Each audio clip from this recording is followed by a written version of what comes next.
Hi, I'm Don, and welcome to the Music Breakdown. And today we've got a Led Zeppelin songs tier list, and I'm doing this with my buddy Teetermancan. Hello, everybody. I'm Teeter, also known as teetermancan. You can find me on all social platforms by the name of teetermancan. Yes, and namely Twitch as well. I'll have his links in the description. I am coming off of the heels of a Led Zeppelin retrospective review, where I reviewed every album in their discography, and now we're going to take a little bit of a look at each song individually, judging them purely on the merits of the song itself.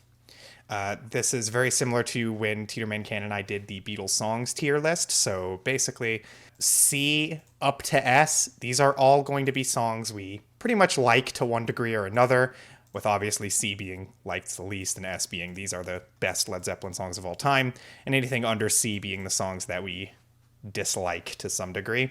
The way we're going to handle disagreements is if Teeter and I disagree on what tier a song goes into, we will try to find the middle tier between those two tiers that we disagree on. And if there is no perfect middle, we will lean it in the favor of one of us on an alternating basis. I know that's confusing. It'll make sense when we actually start doing it.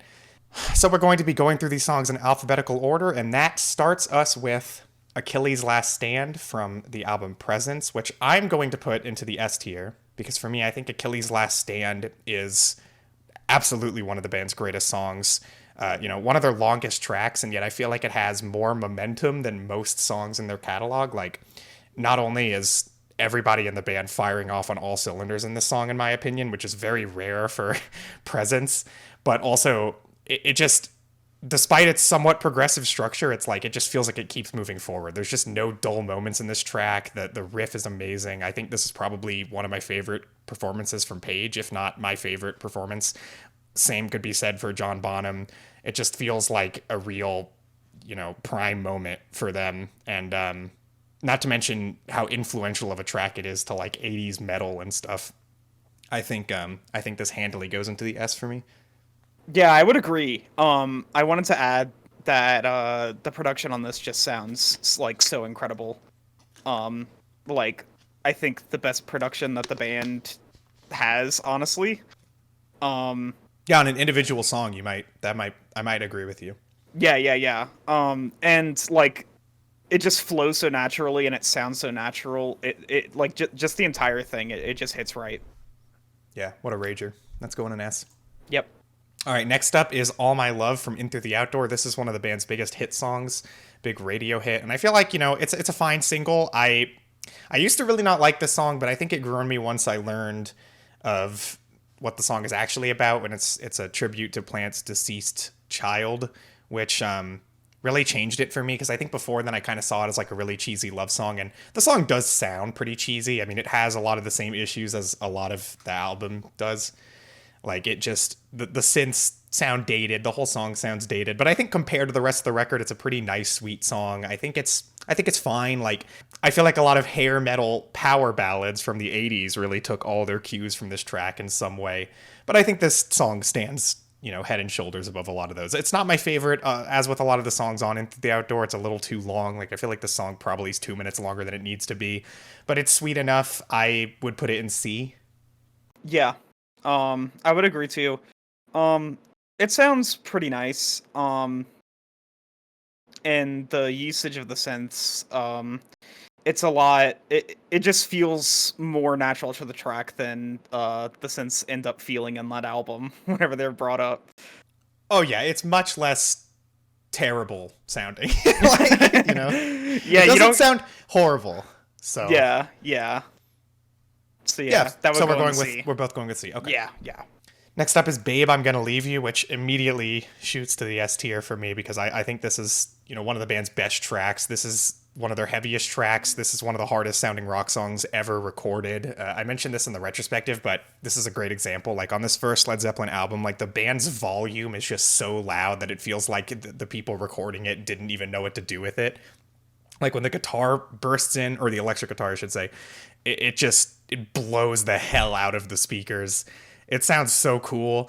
It really, I think, makes good use of the jammier songwriting of Led Zeppelin 1, in that, like, even though it is basically just a loud, soft, dynamic song. They play with the length of each section and the loudness of each section in really unpredictable ways. I just think it has such like amazing riff drops when the riff really does come in. It's such a heavy track, and I don't know, like I think of their entire catalog, this song really stands out as just being like one of the biggest sounding songs they ever did, if not the biggest. So I would put it in S. Yeah, I'm also gonna put it in S. This is like probably the band's most electrifying performance, and one of the most electrifying performances that I've ever seen from any band or any artist. Like everybody's in their element here, and like everybody's on point. And I also wanted to say that like I really really like lots of like the like kind of moaning and stuff that happens at the end of the track. It ends up making the song feel more like a journey, even though it's also super jammy at the same time. Yeah, I mean, I think as great as the music on this track is, Plant, for as little as he does lyrically, like really, really sells the song. Like his wailing vocals and like the way he carries them over section to section to just like make those drops even harder. Yeah, it's probably one of my favorite performances from him, even though it's relatively simple, in comparison to other tracks. Yeah, it just even after like the lulls and everything, it just keeps getting louder and louder, which is super awesome. Yeah, that's one of their best songs for sure. Next up is the track Baby Come On Home. Now, I actually don't know where this was originally released. I tried to look if it was a B-side to any single, and I didn't see that it was, but it might have been. It might have been released later on some later compilation. But anyway, it's some extraneous track. Honestly, preparing for this tier list was my first time hearing this song, and I feel like it's pretty solid. I feel like the song is the band trying their hand at gospel music, and I like the organ in the song. I think the chorus is pretty strong. Overall, like, it's a solid tune, but at the same time, it's like, I can understand why this isn't on any album. Like, it doesn't feel super tight. It doesn't feel totally finished. It does kind of sound like a song they were demoing and still trying to work on and just never got around to fully finishing. But I do like the track. I would put it in B. Yeah, this track feels like a ton of like thrown together ideas, and it does end up sounding pretty nice. I do like lots of like the backing vocals on it as well. Those are cool. So yeah, I would put this in B. Yeah, it's a cool song. I'm glad that I have heard it. I would have never, if not for this tier list. Next up is Black Country Woman, which I would put in the prism. Well, I can say that this is one of the worst songs on Physical Graffiti for sure. This is like in the D side, and this is one of those like outtake tracks that they included on the album, and you can just really tell. Like, it just doesn't feel. First of all, it doesn't sound like any other track on this record. And while this song might fit on like an earlier album, on Physical Graffiti, it really sticks out like a sore thumb. Because it just doesn't. It's like this weird acoustic ditty. It's really stupid. I think it's a joke song. It's just there's nothing funny about it. The melody's okay. It just gets very annoying. It's a very repetitive song. It doesn't. I don't know. It just feels like when you look at some of the outtakes that they have in their catalog, although I don't know the time frame that they did them in, it feels like a song that they should have thrown out in favor of something else. I don't think it's horrible. I can think of two songs on Physical Graffiti I definitely like less. I'd probably go with D for this one. For this song, I think that the joke is that it's bad. I think that's that might be it. That really might be it. Hey y'all, I have something really funny. What if we just made a bad song and that's it? Yeah. I'm gonna put this one in E. Well, because I am not partial to this song, I will allow you to go first for the favoring. So we'll just send it to E. Oh, I'm so blessed to put... Next time that Teeter and I disagree and we can't find a perfect middle, it will favor me. Let's try to keep that in mind and move on to the Battle of Evermore. This song is awesome. Every time I hear this song, I feel like I notice something new in the mix, in the details, in the arrangement. The acoustic guitar, the plucking, the various layers of guitar that are built up on this song are insane. The vocal performance just astonishing. One of my favorite from Plant. Not necessarily even just the performance, it's also the editing. Like the amount of backing vocals, the amount of extra little sounds they throw into this tune to really spice it up. And it does need it. I think of all their folk songs, this one wouldn't be among the best if not for a lot of the production flares that are in it. Although I do think it's a very cool sounding track. But I think all of that really adds together to make it as good as it is. I would put this song in A. I would agree with you on putting it A. For putting it in A. Something that I really enjoy about this track is it just like it doesn't necessarily come out of left field, but it does really feel different than anything they've ever done before. And I really enjoy Plant's vocals that just weave in and out of one another. It's just super good. It's super good. Yeah, I agree with all that. I think A tier is perfect, so I'm glad we agree on that song. All right, and next up is Black Dog. So I have to debate between which tier I'm putting this in. I will say, like, this is one of their most memorable songs. Like, of all their just hard rock riff-driven songs, this is one of the most unique. Like, the call and response dynamic between the vocals and the guitar riff is just so iconic and so good.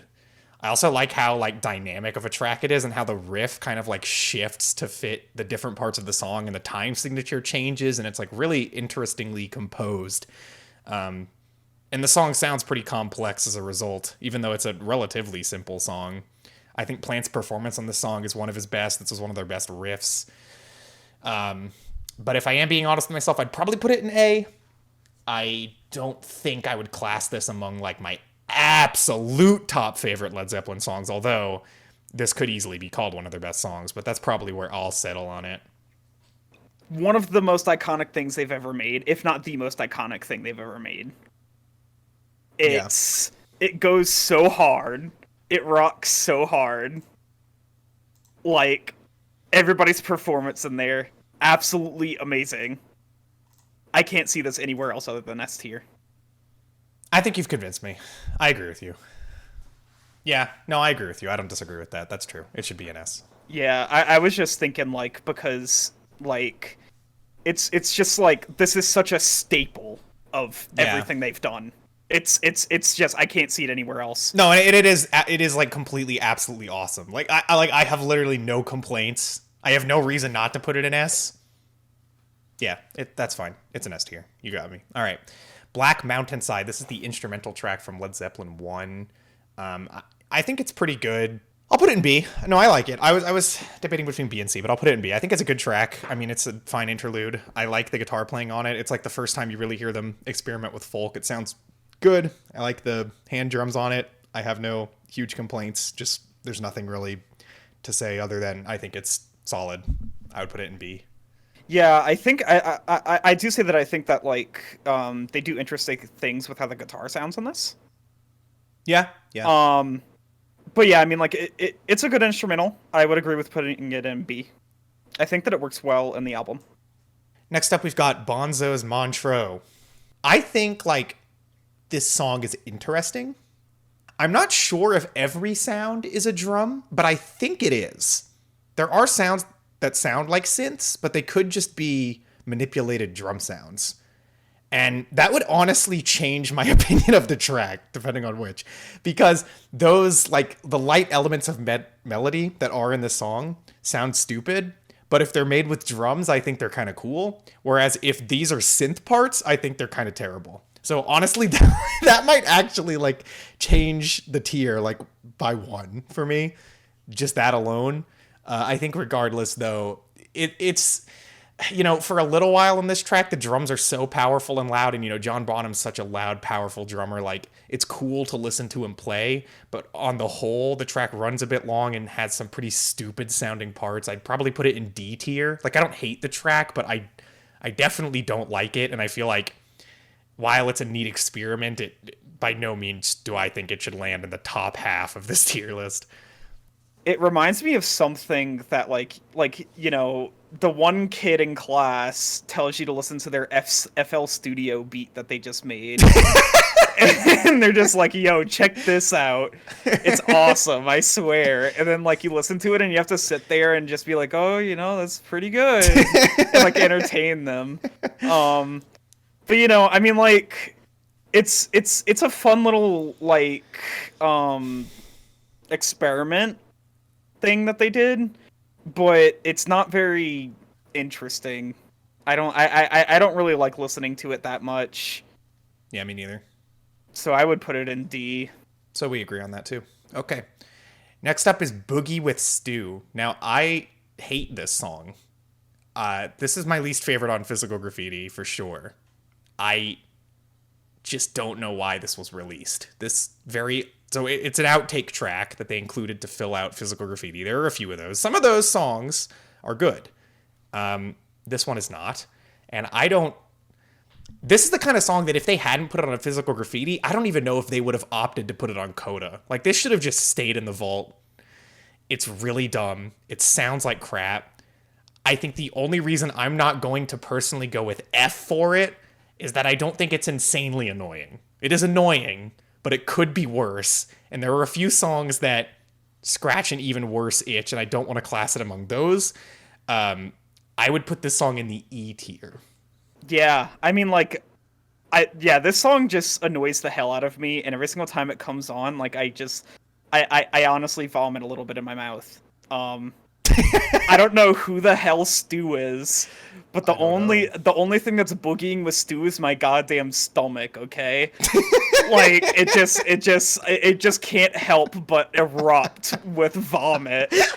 It's a jerk reaction. I can't control it at all. So this is going in the F tier for me. I just can't. Okay, well this one does go to me, so we're putting it in E. I wouldn't mind putting it in F, but I'm gonna leave it in E because I stand by what I said. Anyway, next up is Bring It On Home, which goes to S for me. So this is just my bias. I love Led Zeppelin 2, and you're gonna see a Led Zeppelin 2 bias for me. It's my favorite Led Zeppelin album.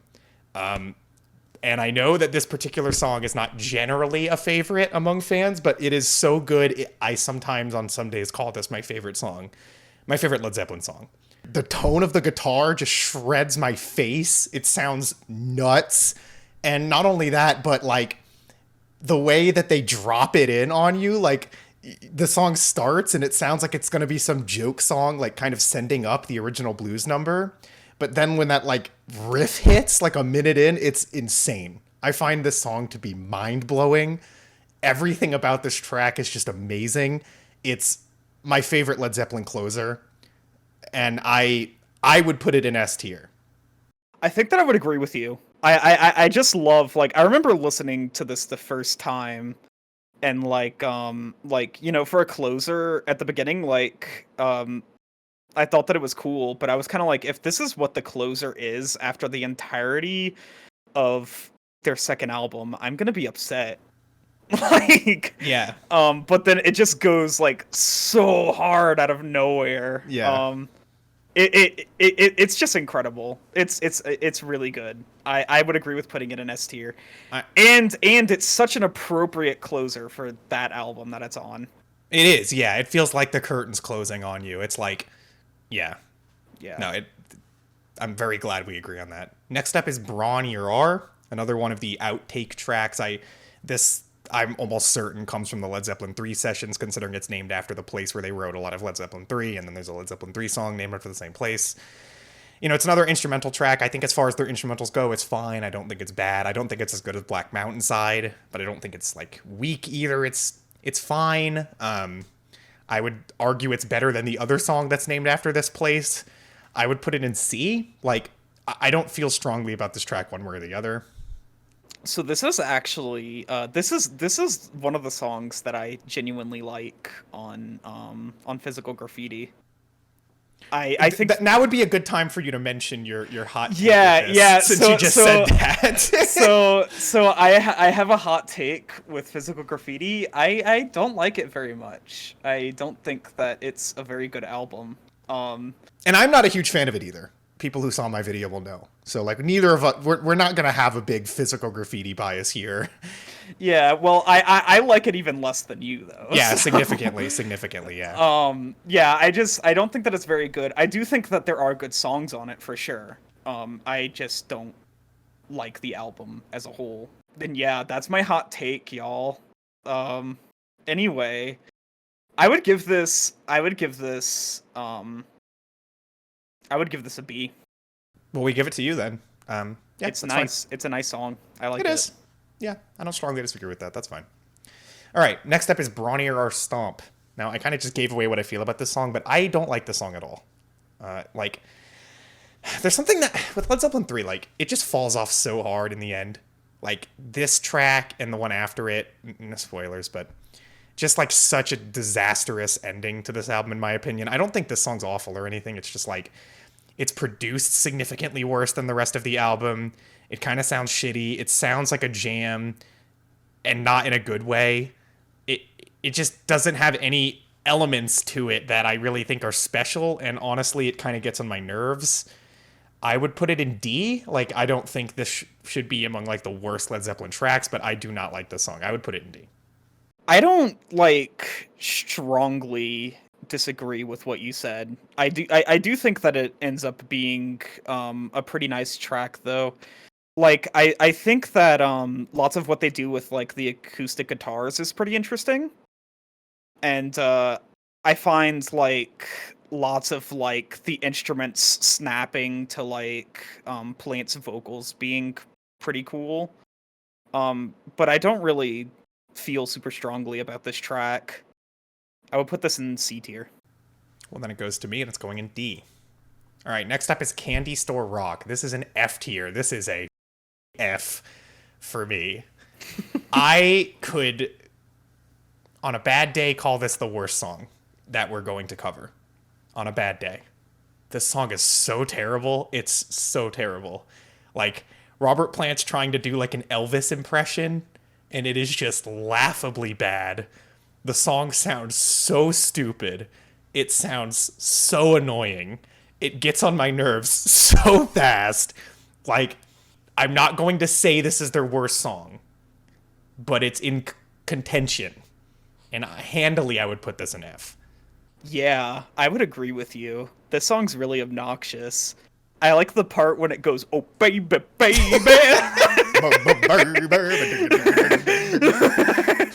Oh baby, baby.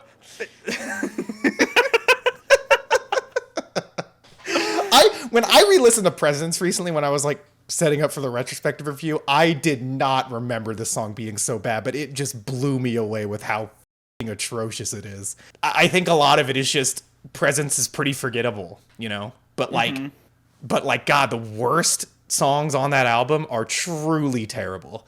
And I kind of forgot that. Yeah, it's like whenever I'm not, like, spacing out because of, like the first track on from that album, whenever I actually start to pay attention, I really regret it. Because stuff like Candy Store Rock comes up, and I'm like, well, I wish I'd never paid attention in the first place. Oh, yeah. Speaking of things like that, we've got Carouselambra. This song is a disaster. Like, I don't... Like, in such a way where I almost kind of admire it. Like, I'll put this in D. I'll just say that off the bat. Yeah, it just sucks because, like, it's just like they threw so many loud things together in that. Everything's so loud, and, like, the guitar and, like, the synths, they're, like, really abrasive, but they're not meaning to be abrasive.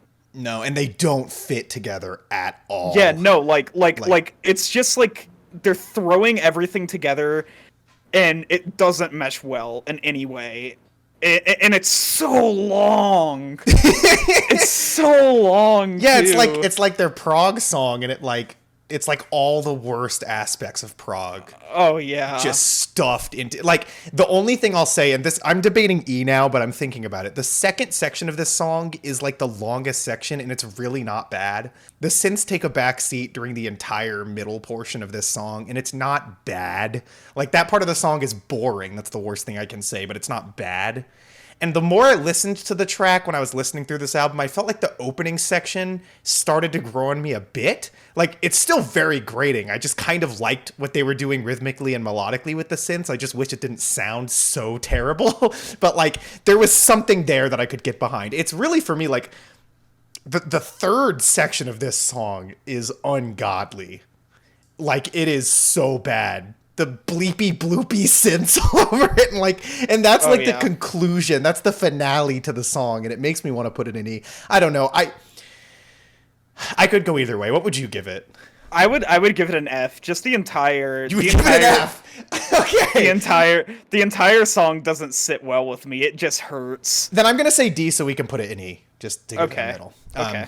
All right. So then we've got Celebration Day, which I would put it in the B. Like, I enjoy this song. I think, like, as with this and one of the other hard rock cuts on Led Zeppelin 3, I just hear the song and I feel like there are parts of the song that really work and parts that kind of don't. Like, I think the riff is great. I think when this song starts and that opening verse, like, it gets me so hyped. But the chorus is just really weak on this song. And, like, I don't know. It has good parts. It has bad parts. Like, I like the slide guitar on it. It has its moments. Like, I think this is a good track. I just wouldn't class it any higher than a B. Yeah, like, on a good day, I think that this song kind of rocks hard. And I think on a bad day, it's just kind of whatever. I really like what they do with the sliding guitars, and I like how throughout the entire thing, like, it's just constantly, like, going back and forth on them. There's lots of, like, really interesting ideas here. I just don't think that it's the strongest thing ever. I would probably give it a B. Okay. Next up is Communication Breakdown. Now, this is one of the most iconic tracks again. I think, like, the song's been described as proto-punk, and I agree with that description. I think it fits in with other songs you could rightfully call proto-punk. It does have, like, that the chord progression and the performance feels very punk, and it's very ahead of its time in that way. It definitely rocks very hard. I think the song is super sick. Like, I'm not going to complain about it at all. I'm going to put it in A. Is this one of my top favorites on Led Zeppelin 1? Not quite, compared to, like, other songs I'm thinking of, but I do really, really enjoy the song, and I feel like this is, a big moment for them, and just for music in general, it is another one of their, like, very highly influential tracks, I think. I would put it in A. Yeah, I would agree with putting it in A. I really enjoy the song, and I think that it goes hard. The only very, very, very minor gripe that I have with it is that I think that the guitars sound kind of stiff. Yeah, I agree with that, yeah. Especially compared to a lot of the rest of the album. Yeah, and I just think that it contradicts in a way that slightly doesn't sit well with me in the album. But yeah, no, I mean, like, it is a really good song. Really, really good. Next up, we've got the Crunge. Now, I think a lot of fans would put this in F. I mean, I've heard a lot of people say this is one of their least favorites, and I think, like, I've listened to Houses of the Holy a ton. I may have listened to it more than any other Led Zeppelin album. Like, I remember a period in college where I would just listen to this album on repeat. Like, every day I would listen to this album once. Like, so I've heard this album a ton, and that could be influencing my opinion here, but honestly, like, the more and more I hear the Crunge, the more and more I like it. This is such, like, a weird track. It's kind of a joke song, but it is kind of funny, and it also just, like, has this weird groove and the weird weepy synth, and everything about it is so bizarre that it kind of works for me, like, almost in, like, a Captain Beefheart kind of way. Like, it's not one of my favorite tracks on Houses, but, like, over time, I've really come around on this track. I mean, I just think it's fun, it's strange, it's kind of cool. I would go with an A or a B. I'm going to go B because I feel wrong putting in an A, although I do really enjoy the song. But I think this would be a really high B for me. I don't think I'd class it in A. Although, yeah, but anyway, I think it's cool. I think it's weird. It embodies a lot of the spirit of Houses of the Holy for me, and I like it. Yeah, I was gonna say, like, I do really enjoy this song as well. The thing that I like the most about it is Plant's vocals. I think that that really holds everything together. Cause like I was thinking about it, and I was like thinking, if it wasn't for Plant's like really weird, odd performance on that song, I think it would kind of fall apart. Yeah, you would lose like the feeling that the song is meant to be weird. Yeah, and it would just kind of be annoying.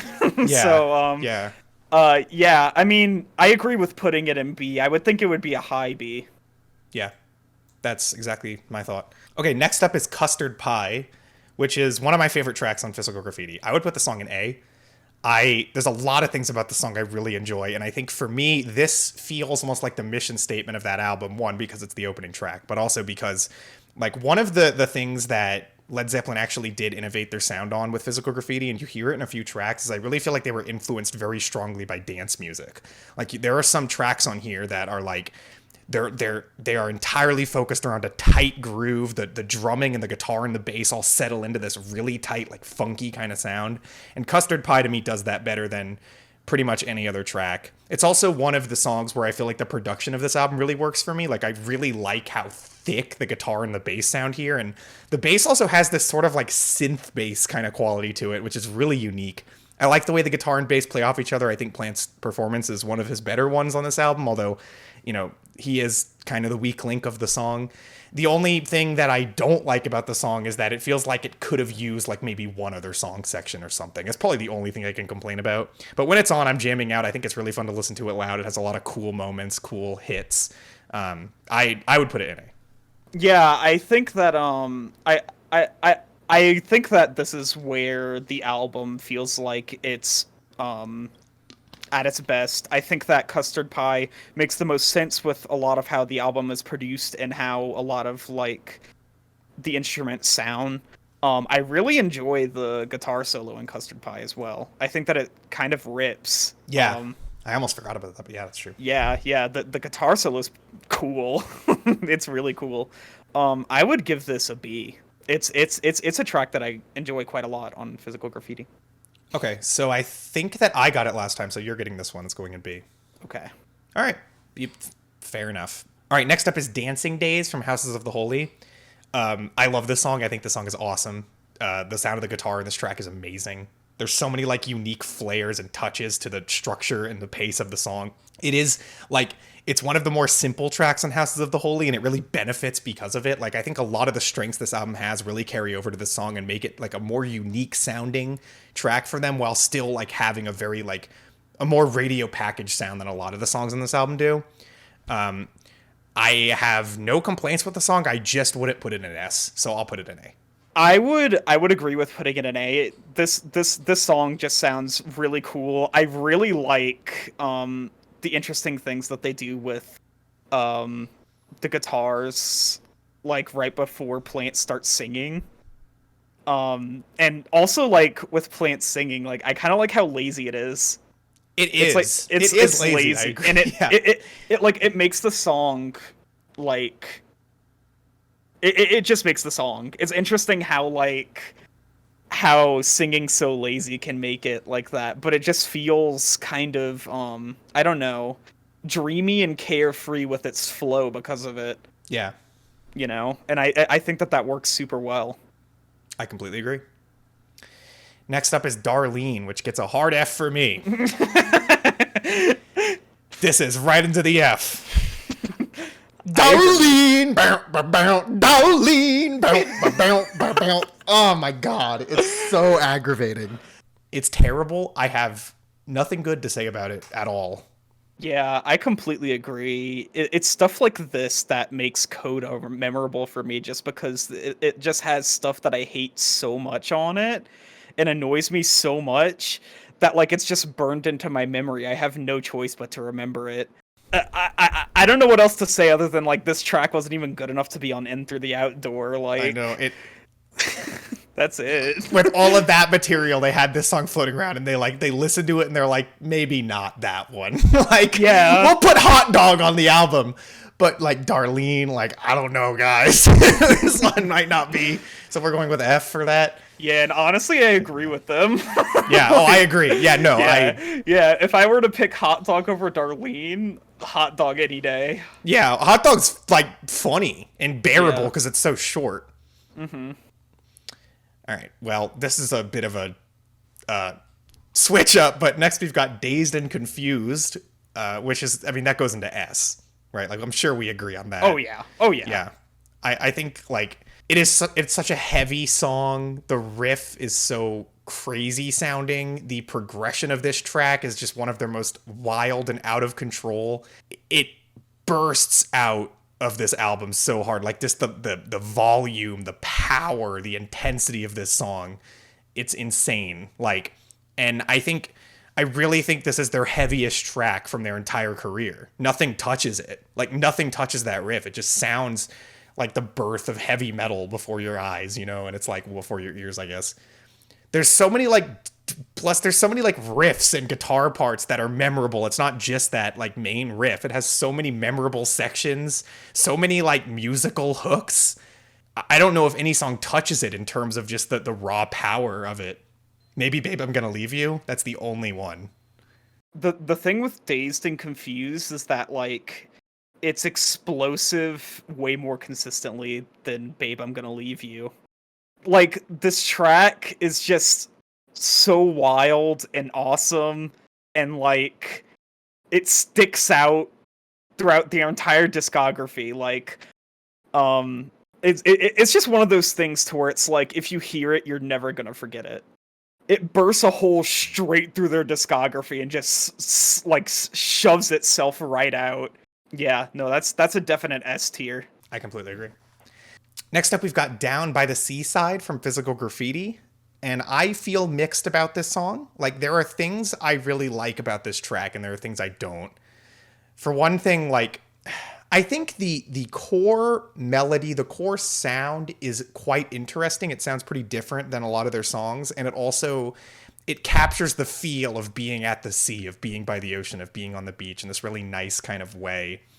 The thing is, though, is that I feel like the sound of the guitar in some of these sections is a little bit annoying to me. There's something about it that just doesn't feel completely perfect, and it takes away from it a bit. And then the other thing is that it's one of the songs on side C of multiple tracks that are like this that tries to be progressive.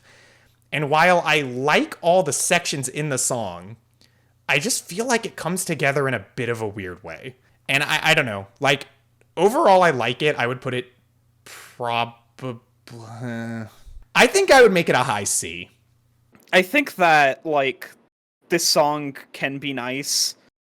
It's a break from the sound of Physical Graffiti in a lot of ways, because I do think that the sound can get really grating as the album continues to go on. I would also give it a C. Next up is Dear Maker. I think the song is lovely. I know a lot of people hate this one also. This and the Crunge are very polarizing. Although Dear Maker is more of a hit. I'd heard this song before I listened to this album for the first time. So it is a radio single in that way. It's their attempt at making reggae. And I feel on that part, they did a terrible job. But in a weird way, conversely, that kind of makes it an interesting sounding track. It really is it is a Zeppelin style of reggae that only they could do. It has the chorus has that kind of Zeppelin edge to it. And just generally, I think Plant's vocals really make this song. It has an extremely memorable melody, very hooky track. I feel every part of this song is a hook. The final section of the song adds some background vocals that just really make the ending and give it a climactic finish. Yeah, so overall, this is a song I get why it's polarizing, but personally, I've always really loved the song. I would put it in A tier. Yeah, I also think that the song's really cool. I was gonna say that I absolutely love Plant's vocals in here. They're kind of euphoric. And because of that, it ends up making this feel like a super nice ride. And it's just kind of something to where it's I just want to sit down and enjoy it while it's here. Yeah, I would put this in A as well. All right, next up is Fool in the Rain, a big radio song. I don't know why, but I hear this song more than any other Led Zeppelin song when classic rock radio is on around me. And I don't know why, I just hear it so much. Classic rock radio stations just love Fool in the Rain. I don't know what it is. I personally like the song fine. Like, this and All My Love are the two radio tracks off of In Through the Outdoor, and I think they are for good reason. Like, they are the two redeeming, like genuinely redeeming moments on the album. And the one positive I can say about Fool in the Rain is how like legitimately experimental it is too for them. I mean, really all of In Through the Outdoor is. It's just that you don't really like saying it because it feels like you're giving the album credit. Like, yeah, it's experimental for them, but it also just sucks. Like, and I don't know, Fool in the Rain doesn't suck as much, though there are aspects of the song that I think are pretty bad, but I do like the way they incorporated Latin music into the song. I think like the samba section in the middle is like genuinely pretty cool. And one thing I really like about Fool in the Rain is Bonham's drum performance is one of my favorite in their career. Like, it's very subtle. It's not like it doesn't immediately grab your ears and stand out as like an amazing drumming performance. But when you listen to the subtleties and the nuances of it, it is a really impressive, just a really impressive showcase of his abilities as a percussionist. Because I think one thing about, Bonham is that his drumming is so loud, it's so in your face. He doesn't really get a chance to show off his subtleties, and this is one song where he does, and I really appreciate it for that. I think it has good elements, but like, it's a 6-minute song, and it just does not have any right to be a 6-minute song.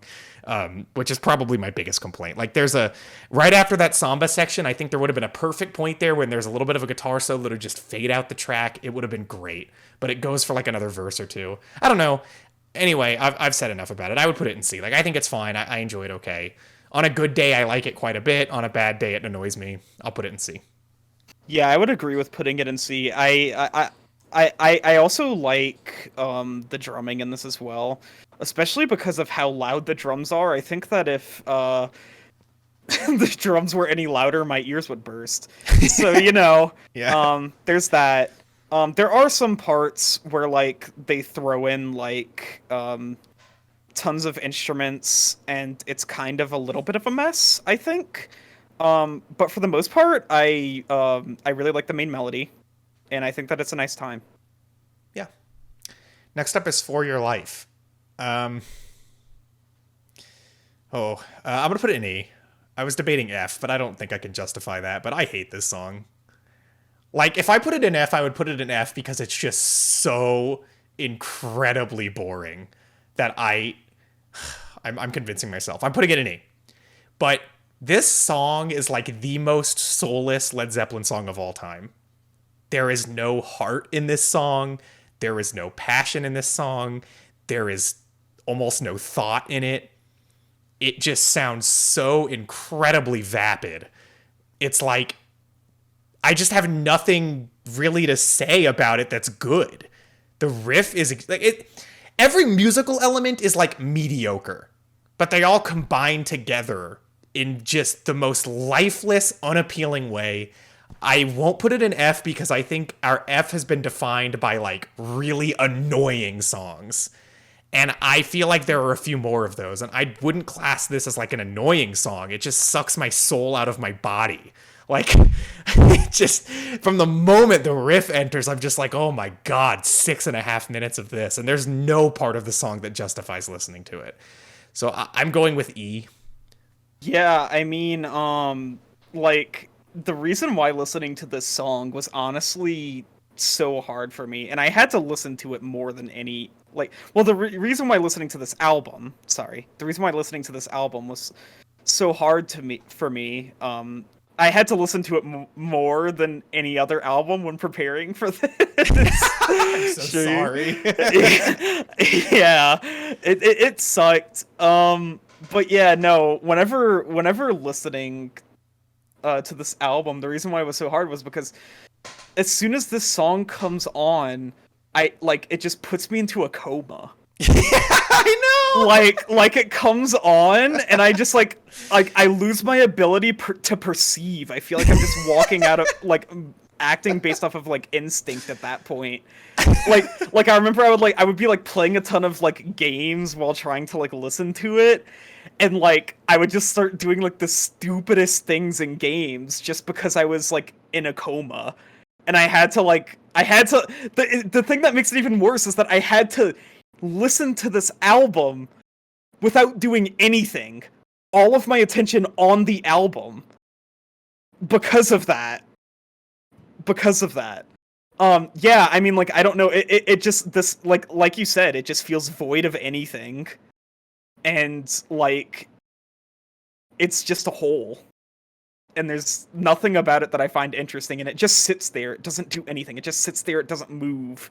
The way you're talking about this is making me think F, like, because I don't know if you were going to say F, but it's just like everything you're saying I agree with, and it's like, while I wouldn't say the song is annoying, it's not like actively offensive. It is actively offensive if I actually am forced to listen to it and try to participate in the act of listening to it, because it literally gives me nothing. Like, absolutely nothing. You get nothing for listening to the song and trying to invest your time into it. I've changed my mind. I'm putting it in F. Okay, so I have a question. So should we base this off of, like, how much of a mood killer the song is, or, like, how much we enjoy the song? I mean, you could... I don't know. I feel like the first thing kind of goes with the second, right? Like, that's what I'm thinking. It's like it destroys my brain, and it makes me comatose. Like, how am I supposed to put it above an F? It has no redeeming qualities. Okay, but, like, I don't think that, like, the thing is, like, the problem is that the song, I don't think that it's, like, super bad, but I don't think that it's good either. Like, I don't listen to it and be like, I hate this. I just listen to it and be like, I don't feel anything. I will say I do listen to it and I do hate it. Like, the fact that it makes me feel nothing, I do hate it. Okay. I could still go E, like, I'm not gonna fight for F, but, like, I was thinking about this and I'm like, I really do think this is one of my absolute least favorite tracks, if I did this. So I'm gonna go with F. So I was actually gonna say I would put it in D.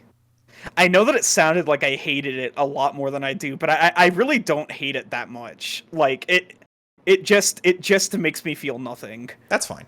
That makes sense to me. And I think E was where I was gonna go first, and now we don't have to. Next up is Four Sticks, which I'll say goes an A for me. Like, Four Sticks is like a grower. Like, this is the song, I think, on the first few listens of Led Zeppelin 4, like, this is the song that stands out the least. This is, like, the most, like, album kind of track. It just doesn't really stand out as, like, its own package on a first listen. It feels like it kind of falls by the wayside in this track list. But the more I listen to this album, the more and more it starts to stand out for me. There's, like, so many amazing elements to this track that just require more listening to get into, because it doesn't really punch like the other songs do. It doesn't really have, like, that one element that stands out immediately like all the other tracks on 4 do. There's just so many amazing elements to this track. Like, rhythmically, the drumming is amazing. The time signature is so unique, and it, like, moves and shifts as the song goes along. The way they bring other instruments in to fill out the sound and the void that's kind of left by the fairly, like, lackadaisical groove that it has is incredible. Like, there are moments of this song that are mind-blowing. Particularly when the synths enter, like, towards, like, the back half of the track, and those enter alongside the acoustic guitar, and it kind of just, like, floats. It's so cool. All of that said, it still doesn't stand out as one of the best tracks on its album. I just think, like, for me, it's grown on me the most of maybe any Led Zeppelin song, other than, like, All My Love, but, you know, I really couldn't care less about that song. I'll put it in A. Like, I do think there are moments of the song which maybe feel a tiny bit empty, but maybe a tiny bit underwritten too, but I feel like they just do so much with this really interesting groove. It's a very interesting track, and I really enjoy it.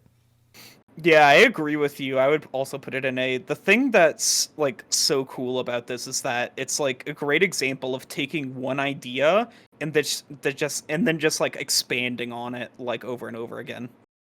All right, well, that does it for 4 Sticks. Let's move on to Friends from Led Zeppelin 3, which I think I'm going to go with B for Friends. I like the song a lot. I really like the orchestration they added to it. Like, I think the core groove, the core melody on the acoustic guitar is really good.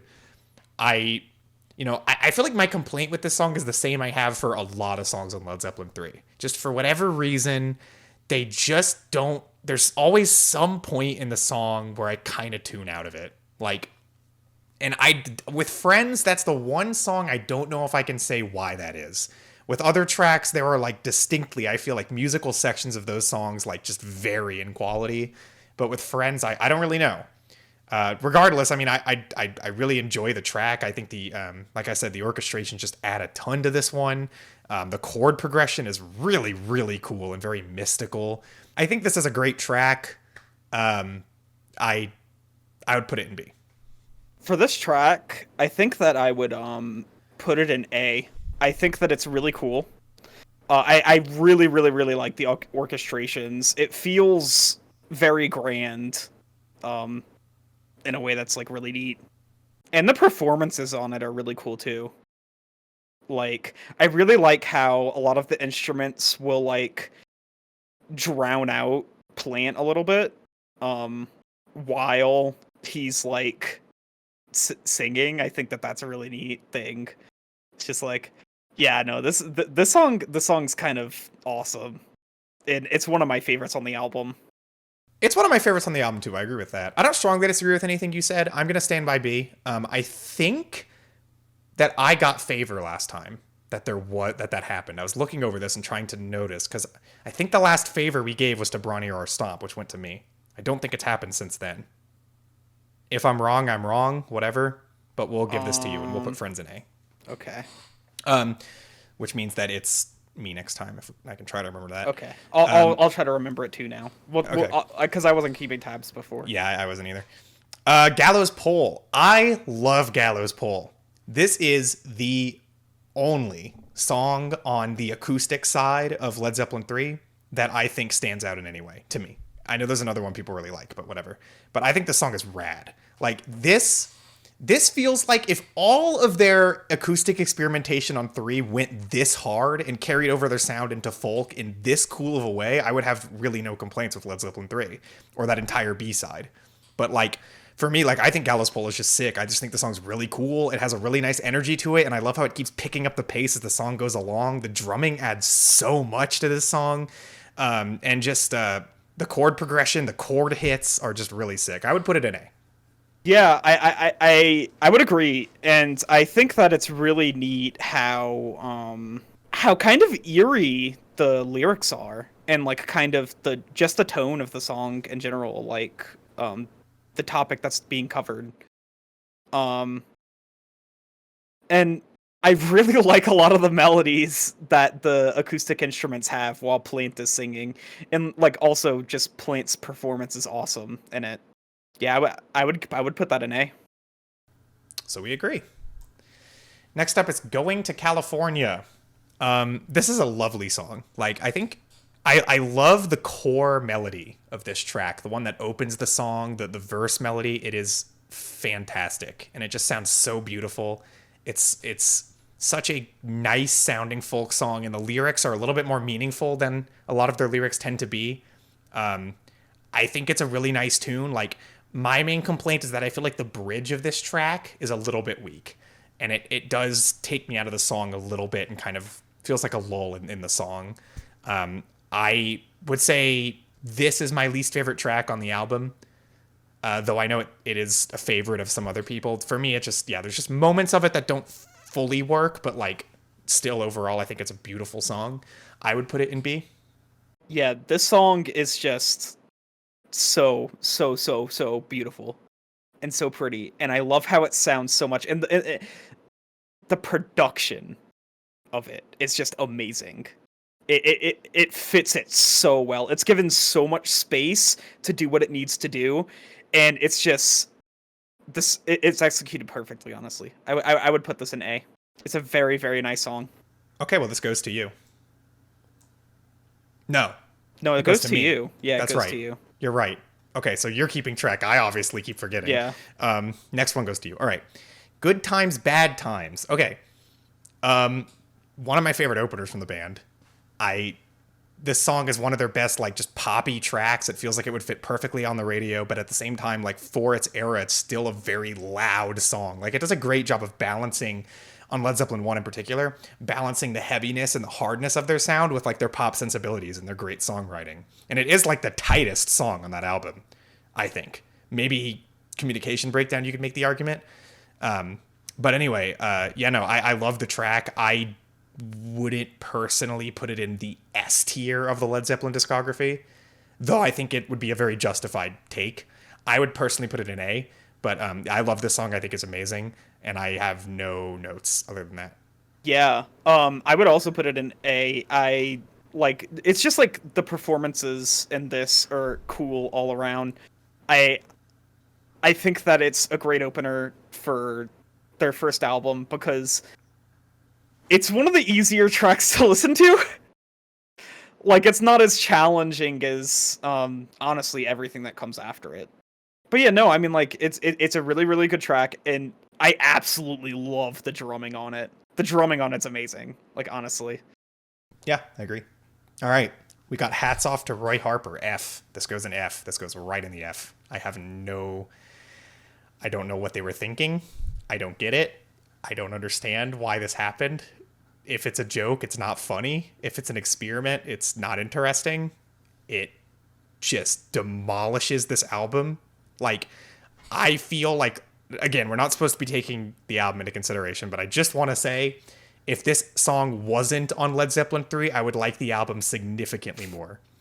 Especially, like, right at the end. It's just a disaster. I don't know what they were thinking. It's such a stupid, obnoxious sounding song. It is painful to listen to, and it goes on for so long given what it is. Like, it's not even 4 minutes, I don't think, but God, it's just like, it shouldn't have even been one. I mean, it shouldn't even be here, but if you're gonna do this little thing, I don't know. It's so bizarre and not in a good way. I would put it in F. Yeah, I mean, like, in a very weird way, I honestly, I like it more in the context of the album, only because it means that I don't have to listen to it on its own. like it completely kills the album, and I'm not gonna, like, I completely agree with you there. But, like, if I were to listen to it on its own, I would hate it even more, because it's like I don't even feel obligated to listen to it at that point. I don't feel like I'm because, like, in the context of the album, like, I'm at least like, okay, I need to listen to the album because, like, you know, that's how it's set up to be listened to. But, like, it just sucks. It sucks really bad, and I don't know why they made it. I agree with you putting it in F tier, although I don't, like, dislike it that much. It's just like I don't know why it exists. I would hate listening to it on its own. It's not good in any way. I completely agree. And to turn things around, we've got Heartbreaker, which handily goes in S. I have pure adoration for this song. My feelings are love. I feel love for this song. I adore it. It's incredible. It just is such a perfect track. Like, it's like the perfect Led Zeppelin track. It has an amazing riff that, like, once you've heard it, you do not forget it. One of the most memorable riffs in all of hard rock, easily. An amazing guitar solo with, like, a highly unique structure. Like, a guitar solo that, like, moves. It has a progression, you know? There's, like, parts to the solo. And, I don't know, like, there's just so many kick-ass moments in this song. It's so awesome. It's just so... Yeah, it's one of my favorite tracks from Led Zeppelin. I love everything about it. I put it in S. I'm gonna agree. I also want to say, like, whenever it's just like the song rocks hard the whole time, but it rocks in different ways. Like, whenever, I guess, if you can call them lulls in the song, I wouldn't necessarily call them that, but, like, whenever the guitar takes the background and it's the bass that's, like, controlling, like, basically the entire song, and Plant singing over it, it just goes so hard, especially because like the crunch that the bass has, because of like the album's not so great production and recording quality. I just think that it sounds so cool. It sounds so cool. It does weirdly enhance the track. You know? Like, Yeah. the weird mix. It's so bassy. It sounds awesome. Yeah. I don't know. And like when you get towards the end of the guitar solo and the whole band is just rocking out and like the mix is just falling apart, there's something about it that sounds so cool. Like, Yeah. I don't know. It just makes it sound dirty. so cacophonous and yeah. Yeah, it's dirty, and I like that. It makes me smile thinking about this song. It's such a good song. Yeah, It's such I a good on agree. my face. All right, then we have Hey Hey What Can I Do? Another B-side track, which I have not heard until preparing for this tier list, and I'm glad I heard it because I feel like this is a pretty solid track. Like, this is the B-side to Immigrant Song, which means that it must have been in the Led Zeppelin 3 sessions, and I don't know why it wasn't on the album. I really don't. There are a handful of tracks I would have replaced with this, and I think the album would be better. Although, I will say, the song does need some tightening up. Like, if they were going to put it on the album, they should have done another take. Like, there are... the performance is a little bit loose in a way that isn't too great. Plant could have done a little bit more on certain parts of the song, although there is one really nice moment of the track where he hits his higher register, and I think it really works. And I love the chord progression on this chorus. I think it sounds so good. Like, there's so much potential in this song. And even as it is, like, I feel like if you put this as the closer and took Hats Off, it would work really well. Like, it would work really well.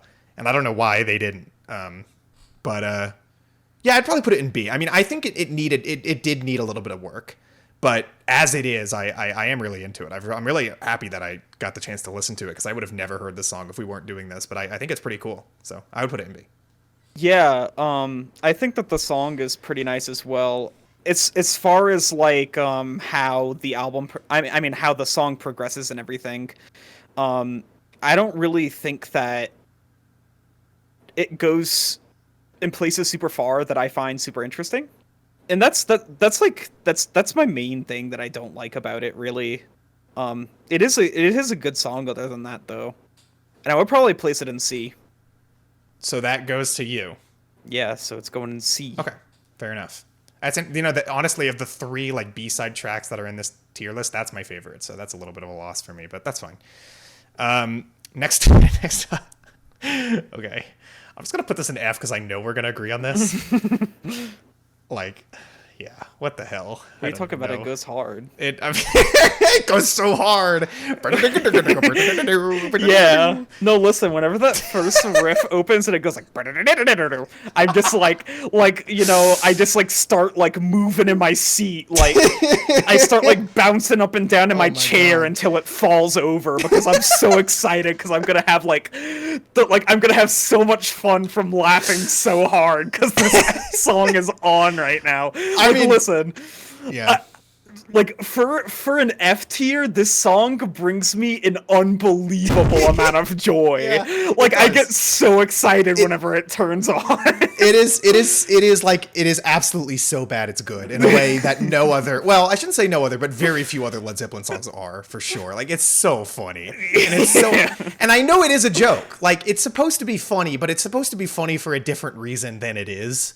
Like, it's a send-up of a country song, and that's the joke. But I'm just laughing because the production is so god-awful. Like, it sounds so bad. The drums, when they come in and they're, like, so loud, it cracks me up. Yeah. No, it's just everything about it was just built to be, like, one of the most obnoxious things ever. I know. And it's, like, so entertaining. I love it. Yeah. It is an F. But it's almost like in its own separate F tier. It's like it's an F, but it's also an S at the same time. Yeah, you know? It's like an F, but an S because it's gonna make me happy. Yeah. And speaking of F tier, we've got Hots On for Nowhere, which I'm also putting right into the F tier as one of the most annoying Led Zeppelin songs by far. I can't stand it. It's the other song on Presence that I was mentioning in the same breath as Candy Store Rock, where it's just so obnoxious, it's so annoying, it's so terrible, it's so hard to listen to. Like, one of the lows for their career. I would put it in F as well. Yeah, I mean, I agree with that. I agree with putting in an F. Like, it's just everything about this was built to be like so obnoxious. And the song just sits there and it doesn't move away from being obnoxious and it doesn't do anything interesting. Just sit there going like la la la la la la la, yeah, la la la la la, my baby, and then Plant will occasionally say things like my backbone and stuff like that. And it's just like that's all that I think about whenever I hear this song. It's like, it's not even like. It's a piercing annoying. Like, it pierces me. Like, with, like, the... It's hard to describe, but, like, if I were to describe this song, it's like a sharp object just, like, touching, like, the frontal cortex of my brain. And it's just, like, sitting there. And it's like, I'm being poked with a needle on the frontal cortex of my brain, and, like, the doctor's just going, like, la la la la la la, yeah, la la la la la, my baby. And I'm just like, I have to sit there and deal with it. Yeah, no, I mean, it's aggravating, Like, it's the kind of annoying where it, like, just gets on your nerves. And much like all the other songs on Presence, it's, like, 2 minutes too long, too. So you get to just sit there and keep listening to it. Yeah. Like, you don't want to. Yeah. It's 4 minutes too long. It's 4 minutes, 44 seconds yes, too long. I agree with that. All right. Next up is Houses of the Holy from Physical Graffiti. I enjoy the song a lot. I think it has a really good groove. I enjoy it. I think the bass line's really good. It has a lot of strong elements. It just feels kind of underwritten. Like, if I have a complaint, like, I don't know. It's like the good aspects are obvious. The bad aspects are obvious. It doesn't really feel like a song that has a ton going for it. It's enjoyable while it's on, but I wouldn't class it among, like, anywhere near one of their best songs, although I do enjoy it a lot. I mean, I think, like, really for me, that entire first disc of Physical Graffiti is pretty consistently, like, highly enjoyable. It's just not really reaching this level of enjoyment for me where I'm, like, really that into it. I would put it in B. I like the song. I think it's good, although I think I can see why it was left off of the album it was named after, because it just doesn't really have that driving ambition or sense of creativity to it that a lot of the songs do. But I think it's very good. I would put it in B. Yeah, with this song, people aren't gonna like what I have to say about this. Okay. But, I can't take the guitar. It sounds so cheap. Like, in the song, it just sounds so cheap. I can't listen to this and enjoy it. I will say, though, the chorus, does sound pretty nice. I would probably give this a C tier. It would be like a low C. Okay, I think it goes to me. Yeah, it goes to you this time. Okay, that's fine. Yeah, no, I mean, I'm not going to defend it, but I enjoy the song. Next up is How Many More Times. This song reminds me a lot of Hendrix. I know I said that in my retrospective review, but it really sounds like a Jimi Hendrix song. It has a lot of the aspects of, like, a lot of the songs Jimi Hendrix was doing on his album that he came out with the same year. Or I think... Electric Ladyland from 1969. Might be 1968. Anyway, it sounds like an Electric Ladyland song. I think it's great. I think the bass line is amazing. I think the progression of the song is crazy. One of their most psychedelic tracks. Amazing guitar solo. And the finish to this song is just so climactic. It's crazy. Like, this song is... I'm putting this in S. I was trying to pick whether I was going S or A, but I'm going with S for the song. I love this song. It's so cool. Like, the main groove is amazing. The entire song is just, to me, just one huge build up to that finale. But there's so many great moments along the way. It's such a great journey. Like, I love this song. I think it's sick. Yeah, I'm going with S for this. Yeah, I completely agree with you. I mean, like, as people are gonna notice as we go throughout, like, the tier list more. I mean, if they haven't already noticed, I'm a massive fan of the first album. Like, it might be my favorite Led Zeppelin album. And this is just such an amazing closer. Like, everybody's performance here is so good. The drums are amazing. Guitar's amazing. I absolutely love Plant's vocals. I feel like I can see the veins, like, popping out of his neck whenever he's singing in this song. Like, not necessarily that it's super strenuous, but it's like the way that he's singing it. It feels like he's like putting everything into it. And it feels like while he was in the studio, he was just like making like whole body movements to this, like while singing it, like literally giving it his all. Like it's just amazing in every aspect, honestly. I completely agree, and it's such a fiery track too, you know? Like there's so much passion in everything. It's not just him. Like I hear it in the guitar too. It just feels like there's emotion in this song. You know? And it all explodes in the ending. It's crazy. Like yeah. I think yes. Next up is I Can't Quit You Baby. This is my least favorite track on the first album. I think that, you know, there's the two blues numbers on this record. I enjoy them both. I do think I could live without them though. Like both of these songs, I feel like they show Led Zeppelin just absolutely just wearing their influences on these two songs. They don't combine like the, you know, they do have a heavier sound to their blues than their influences did, and you can hear that on these tracks. I just don't think it comes across as strongly as like a lot of what they would do on 2. Like I think this song is good, and I do like this song, but when I'm really looking at like overall in their discography, this would probably be in the C tier for me. Like I like it. I'm gonna be honestly though, and I notice it's not in here. There's a live version of this on Coda. I think it's significantly better. Really? It's like the only thing I can say about Coda. I mean, there is a song on Coda I really like as well, but the only thing I can really give it props for is that it showed me that live rendition, which does actually kind of make me like this song more. I'm not going to factor it in, though, because this is the Led Zeppelin 1 version. But if the Coda version was on here, I would put it a tier above. I just think the Coda version, the guitar just goes harder. The performance just feels more intense and fierce. Although it's good on the first album, too. I mean, it's not a song I dislike or anything, but I wouldn't personally even put it in the B for me, so I would go C. Yeah, well, I was just gonna say that, like, I actually liked the Coda version of the song quite a bit less. And the reason why is because I felt like it was too explosive. I don't think that this song calls for that. I absolutely love this track. I love, the amount of, like, space the guitar is given to do its thing.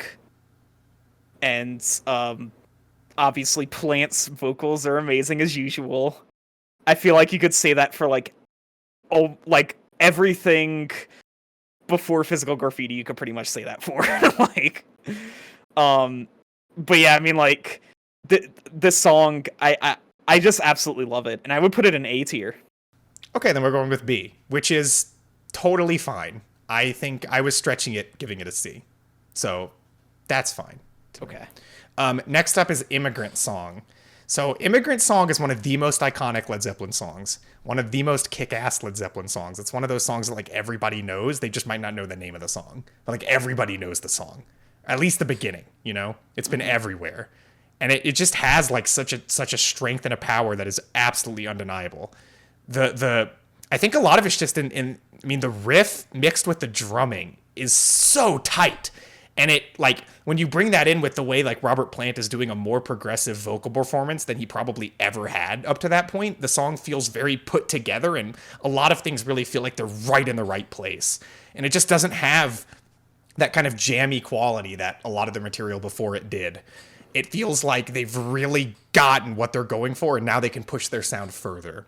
All of that said, I do feel like the song coasts out a little bit toward the end. Like, it feels like that opening part of the song is so insanely strong, and they didn't quite capture that fire for the entire track, which is not to say there's any moment of this song that I don't really enjoy. I just do think, like, as with a lot of the material on Led Zeppelin 3, there's always like a part of the song that just isn't hitting me in the same way as another part of the song is. I would still put it in A, though. I do think this is one of the best tracks on Led Zeppelin 3. This is one of their best hard rock tracks. It has one of their best riffs. It's one of the most memorable songs.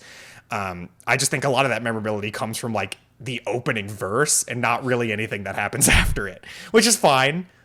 I really love the track. I have, you know, I love it. I would put it in A. Yeah. I would agree with you. I think that the song it's just a little too long, and I think that it sits on itself too much. Which is weird, right? Because it's so short. Yeah. Like, it's such a short song, and it still feels like it's too long for the ideas they brought to it. But it's like, that's really a minor complaint when the song's, I think, what, barely over 2 minutes? It's like, yeah. like, I can't say, like, oh, this is too long for me to listen to. Like, no, you know? Yeah, it's like literally the only reason why I'm not giving it S though. And not to say that it isn't absolutely amazing, because it is. But, you know. We agree. Next up is I'm Gonna Crawl from In Through the Outdoor. This song is so weird. I don't even know what, like, it's so strange. It's so weird. Like, what were they thinking? I don't even know. And that's kind of why I dig it a little bit. I don't like the song, but there is this weird rage in it. I don't know where it comes from. I don't know what it's capitalizing on. I don't know what the song is trying to say. I don't know what emotion they're trying to get across, but it just sounds so pissed off, and for some reason, it kind of sort of makes it almost work. I would put it in C, although a D... I would put it in D. Like, as much as I just praised it, it's a bad song. It's just weird in a way that almost makes it work and almost pushes it over the edge, and I don't dislike the track. There are things about it that I think are actually pretty interesting. It's just that I don't know how intentional any of those things were. It's a very weird song. It leaves me feeling very weird when it's over. It's a very weird finale to their career if you kind of look at it that way, although I know it wasn't meant to be. But it's in a very weird place. I would put it in D. I was thinking maybe I would go C with it, but I don't think I could justify that. I mean, it's pretty stupid. But like, I don't know, but it's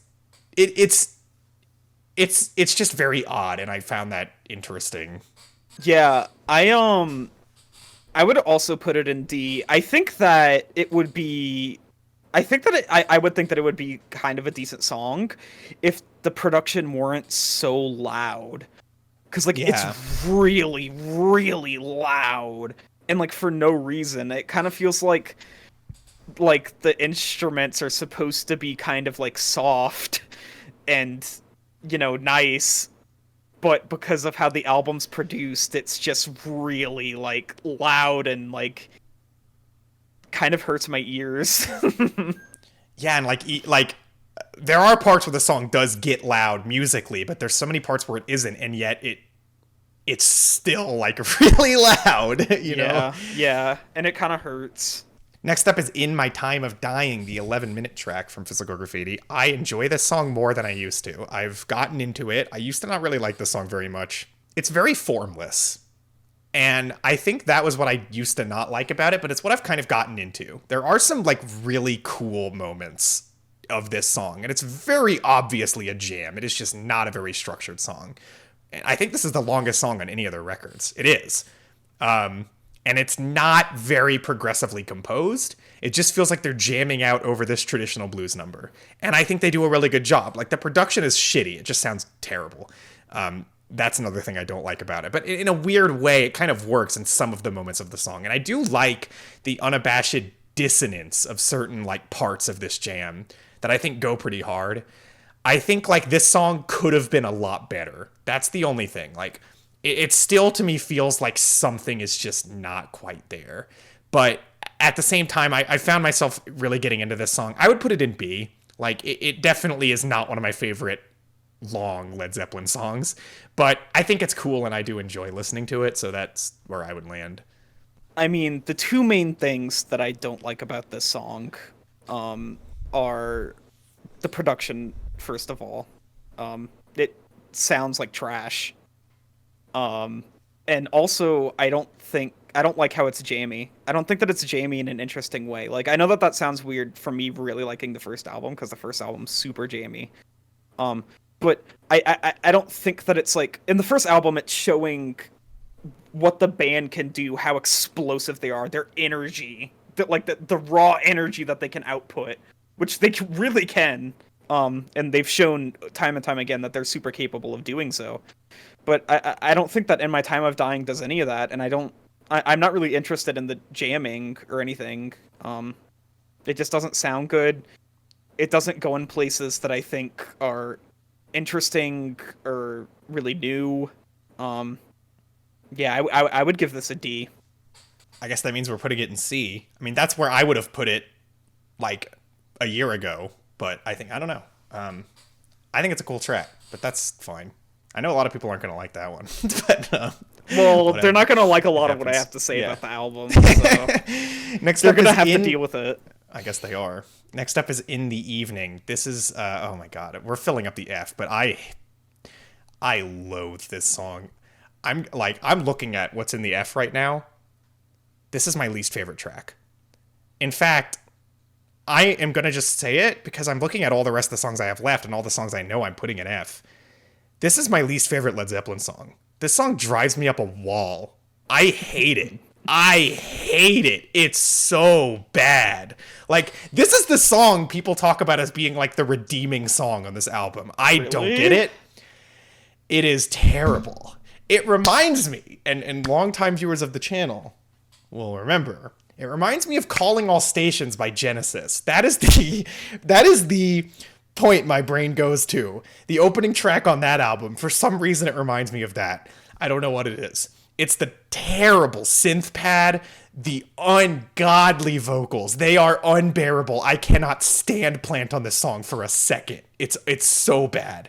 And the riff is annoying. And the guitar and the synth sound so ugly together. They're like bashing up against each other in just such an unpleasant way.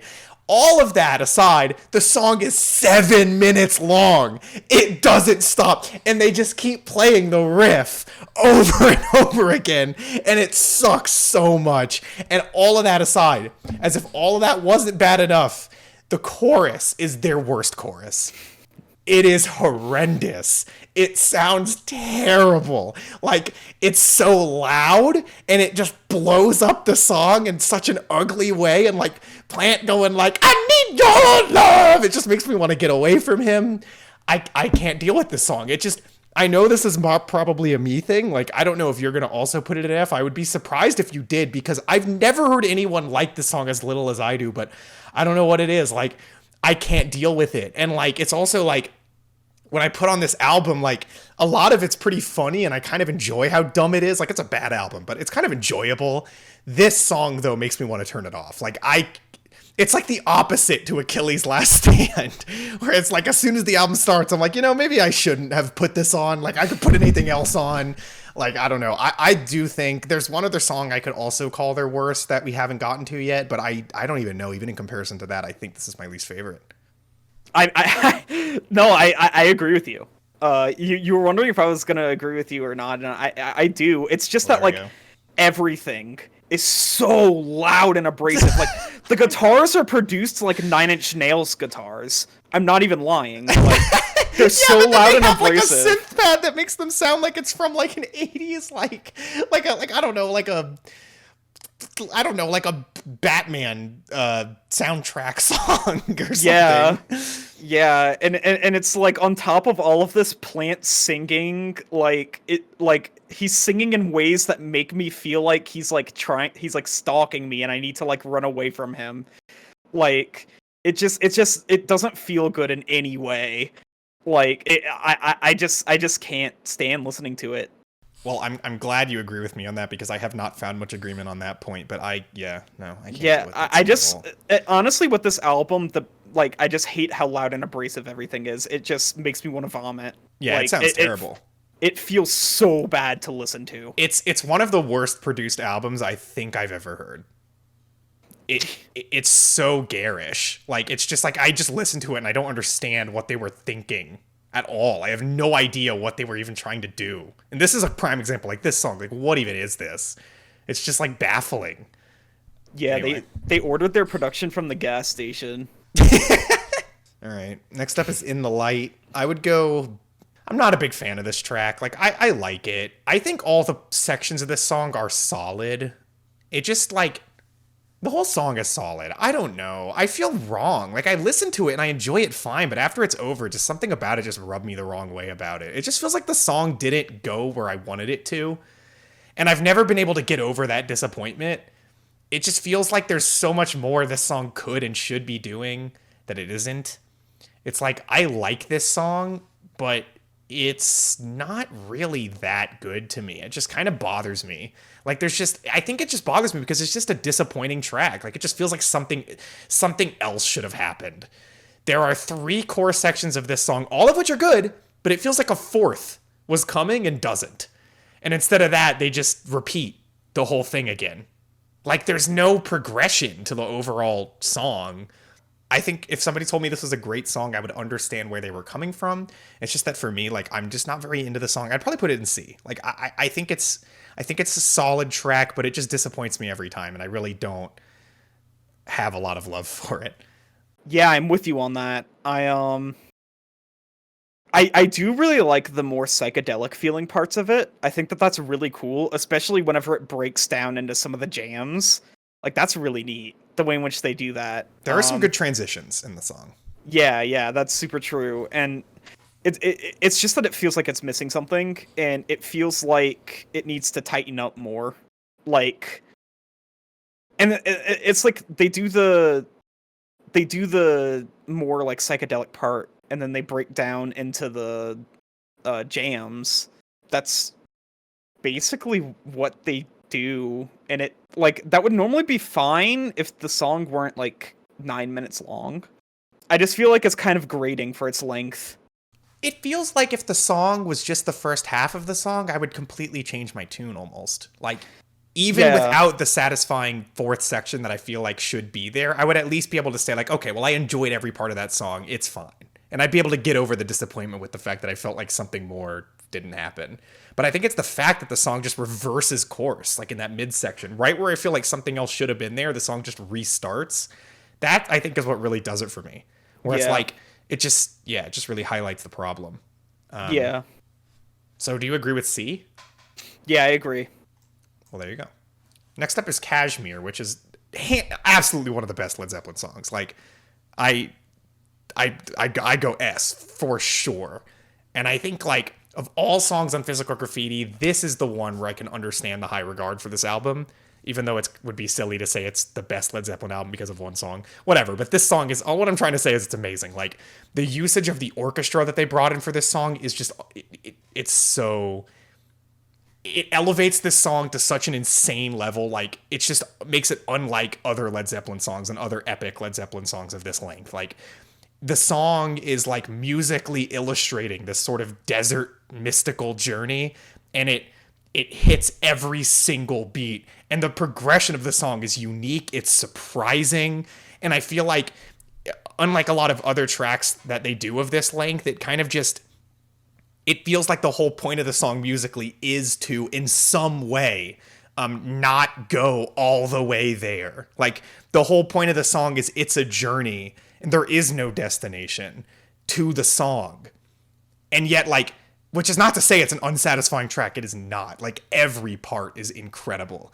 It's such an amazingly composed song, and it's almost like it makes me understand why maybe there are moments of this album that are missing, because maybe they just poured all their time into writing this track, and that would make sense. It really would. It's the kind of song, like, most bands could never manage to do anything on the level of this. And, you know, I just think it's immaculate. So it's easily an S for me. Yeah, no, I'm right there with you. I would give this an S. I mean, like, it's super iconic, first of all. I've heard this song a lot, even before I listened to the album. And I haven't heard anything else on the album beforehand. Something that I like about it is that it doesn't sound like the rest of Physical Graffiti. I love the orchestral stuff that they bring into it. It feels like a journey. The entire song feels like a journey. And yeah, I mean, like, it just sounds amazing in every aspect, honestly. It's kind of a perfect song. It's absolutely a perfect song. Yeah, it's... Yeah. And, like, it's nice. It keeps me engaged in Physical Graffiti, because I feel like if it wasn't there, I would just lose myself in not enjoying kind of how the album sounds. Like, this, like, I like a lot of songs from the album more listening to them individually as opposed to listening to them on the album, just because I feel like a lot of how the album sounds gets super grating over time. But this provides, like, a really nice break, which allows me to, like, get back into the album again. Yeah, great closer to side one, or sorry, not side one, disc one as well. Like, it makes disc one a really nice package in itself, closing on this song. Yeah. And it closes way better than the second disc does, that's for sure. Yeah, that's true. That goes an S. Next up, we have the Lemon Song. Damn. All right, look, this is just my Led Zeppelin 2 bias. I don't care if we put this in A, but I'm putting it in S. Yeah, I'm putting it in S. This song's amazing. This song puts such a grin on my... I love this song so much. Like, okay, it does the blues song thing better than Led Zeppelin 1 does when it has its blues songs, in my opinion, because, like, it just paces itself better. Like, it has these moments where it's just the bass, which, by the way, the bass playing in this song, my favorite John Paul Jones performance ever. I love his bass on this track. It's so good.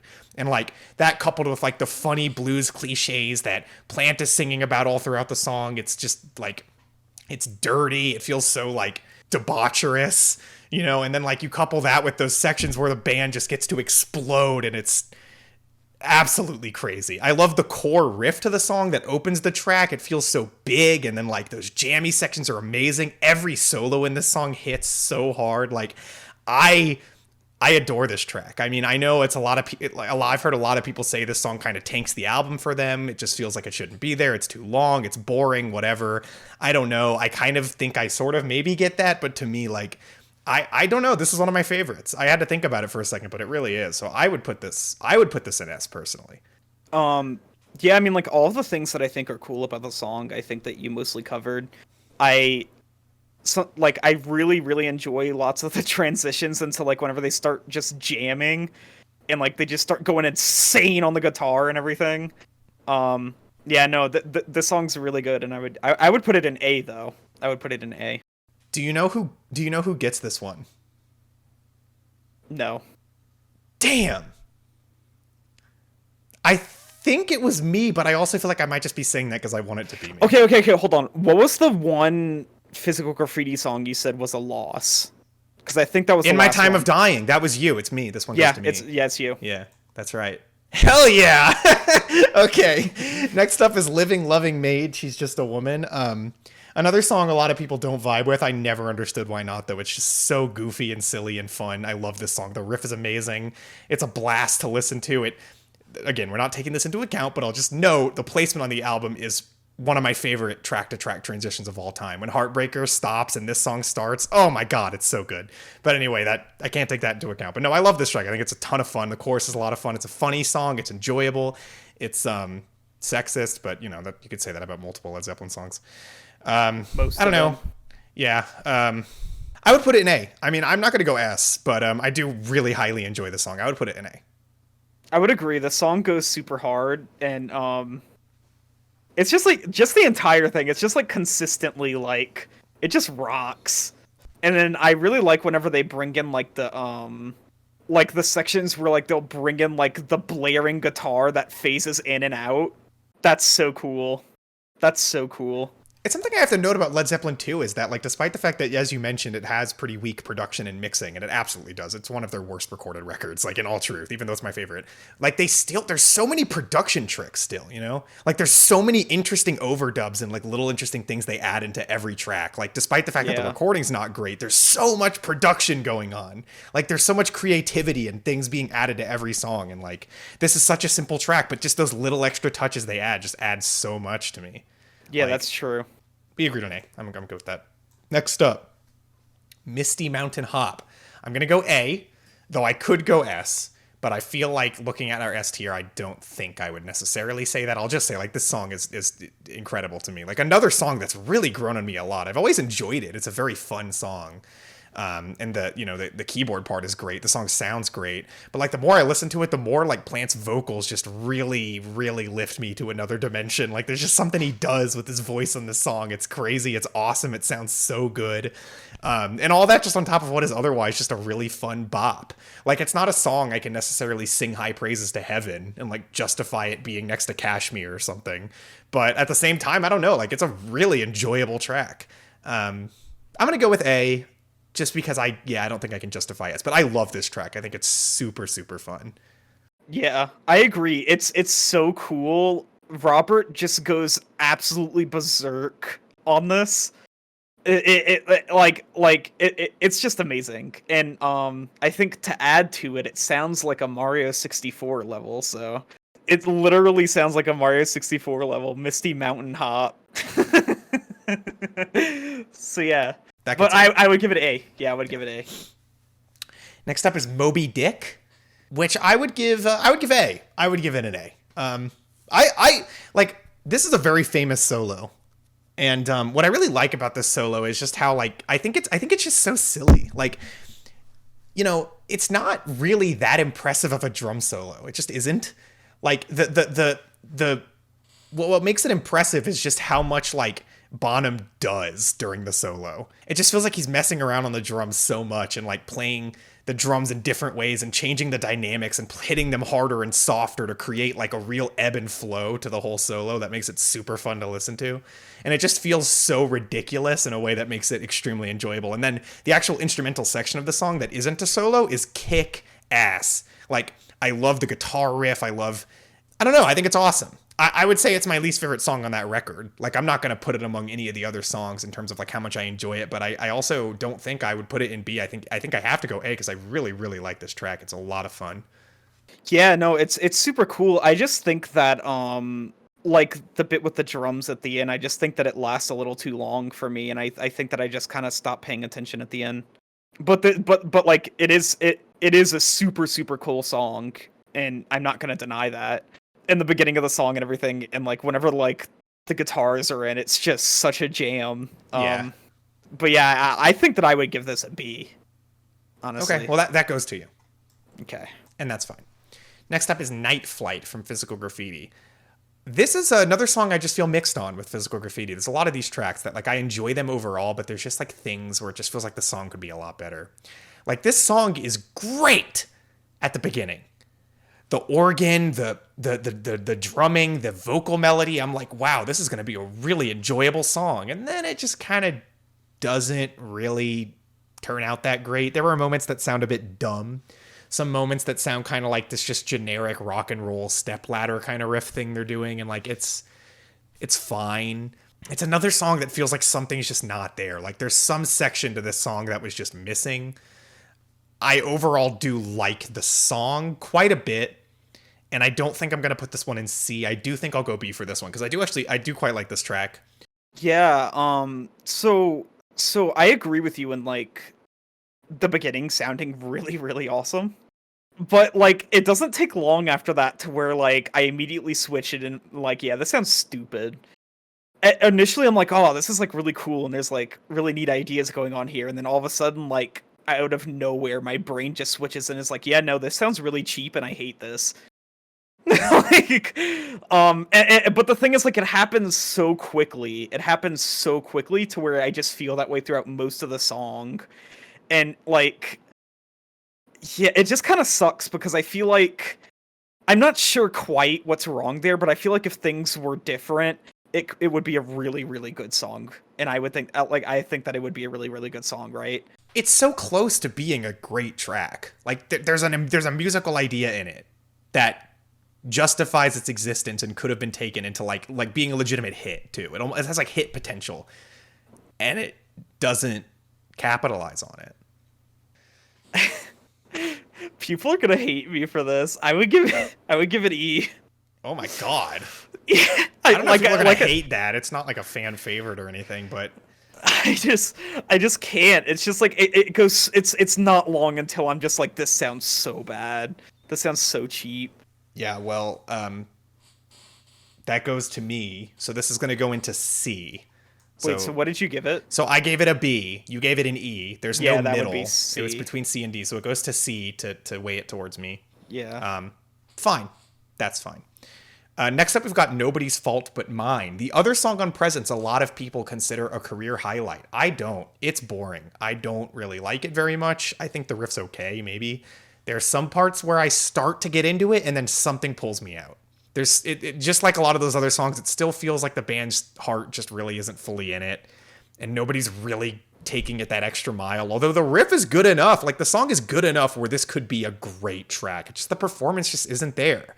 You know, Plant's just not really giving it his all. Nobody really is. It just sounds like the song should be going harder than it is, and it's disappointing. I don't think it's a bad song, and I do agree that it's the one other song other than Achilles' Last Stand that I can enjoy at all. I would put it in C. Yeah, I mean, like, in this song, like, I agree with you. It's like the riffs and everything, like, it's good. It's just that the energy isn't there. I'm just not feeling it. I'm not feeling like the band's like really putting a lot of their effort into it, and that kind of takes me out of it. But I will say, every single time, whenever that guitar solo starts, it's such a good and like it's such a good intro into the guitar solo. Like it just rips. Like that goes so hard. Yeah, that's probably the best part of the entire track. Yeah, the just the solo in general is very good. Yeah, but I don't. Yeah. Yeah, no, I would also put it in C. All right. Next up is No Quarter, which I would put in A. I think this track is awesome. I love the keyboard. I think the guitar part is super creative. It sounds very different than the rest of the album. The lyrics are much in a way of like Kashmir. It just feels like this mystical journey you're going on with no real conclusion. But there's so many interesting things the band does in the production and in the playing to just really like build up this atmosphere in this space. I really do liken this song to a Pink Floyd song. It does sound like a Pink Floyd song more than any other Zeppelin track, and it's really, really good. Like, it really takes you to another world. It really brings you into this, like, world of the gods that they're trying to build. The lyrics are really strong, too. It's a great track. I mean, I would put it in A. Honestly, this track is so unbelievably amazing. Every single time I listen to it, I forget how good it is. And, like, it comes on, and I'm just, like, sitting there, like, oh my god, this is the best thing I've ever heard. It's just, like, it feels like such a journey, and the song goes in so many interesting directions, and it feels so full of ideas. I feel like the time is so totally justified. Like, it just never stops chugging along, and, I don't know, just being amazing. And like, yeah, I mean, like, you were talking about how like this is like the most Pink Floyd thing they've done, and like, yeah, it is, and I think that that's so awesome. I mean, like, you know, this is just talking about it like outside of the album. I think that its places on the album is also amazing. I just, it's an S. It's an S. But an S, I mean, most people would.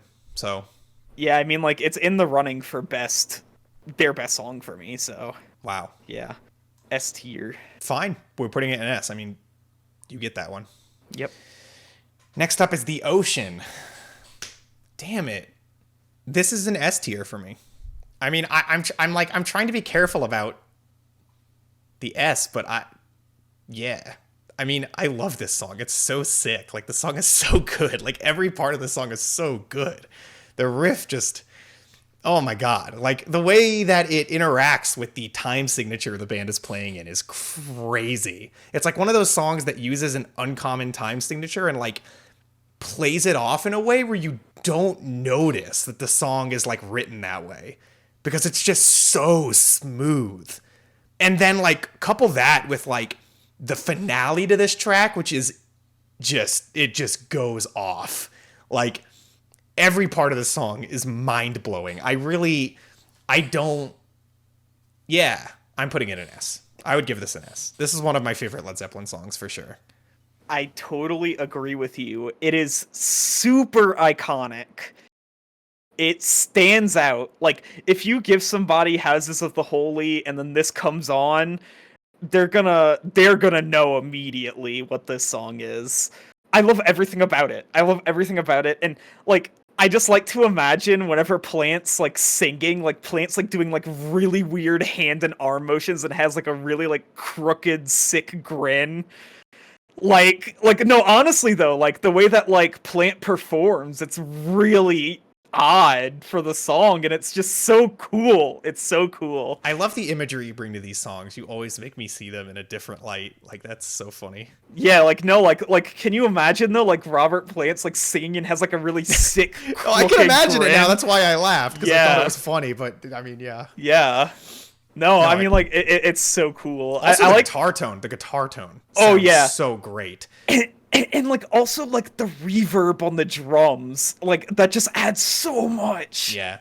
Like, very honestly, roomy. It's a song you can feel the room the song was recorded in. Yeah, and at the same time it's like super tight. Like, Yeah. it's really awesome. All right, next up is Out on the Tiles. I would go B. I pretty much echo everything I said about Celebration Day. I would say the same. Like, they blend together to me sometimes. I mean, they're different songs. Out on the Tiles is good. Yeah, I'd go B. I don't have a lot to say about it. Like, as far as like a lot of their hard rock songs go, it's a very solid track, but there's not really anything about it that pushes it that extra step. Once again, with Led Zeppelin 3, like, this song starts and it's so good, but there's just always some point where I just kind of lose focus. It just doesn't keeping me there. And I'd say the same for this song, but I'd stick to a B. I enjoy this song quite a bit. You know, I have very mixed feelings on this song. Because sometimes I'll jam out to it and be like, oh, this is awesome. And then, like, other times I'll just be, like, really annoyed by it. But I never really feel like in the middle on it. With this song, I think that it's fair to give it a C because I feel like I like it more than I don't. But I also can't not think about doing pelvic thrusts to this like the whole time. Like, it's a walk down the highway. like I can't not think, like, also like with how the drums go, like, I mean, like the drums and the guitar, like I can't not think about like Robert Plant like humping. Well, there or you something. go. I mean, all right. Does that go to you? I think it does. No, it goes to me. You got no quarter, so this one goes B. Yeah, that goes you. Cool. Over the Hills and Far Away. I would go A for this song. I love this song. I think it's awesome.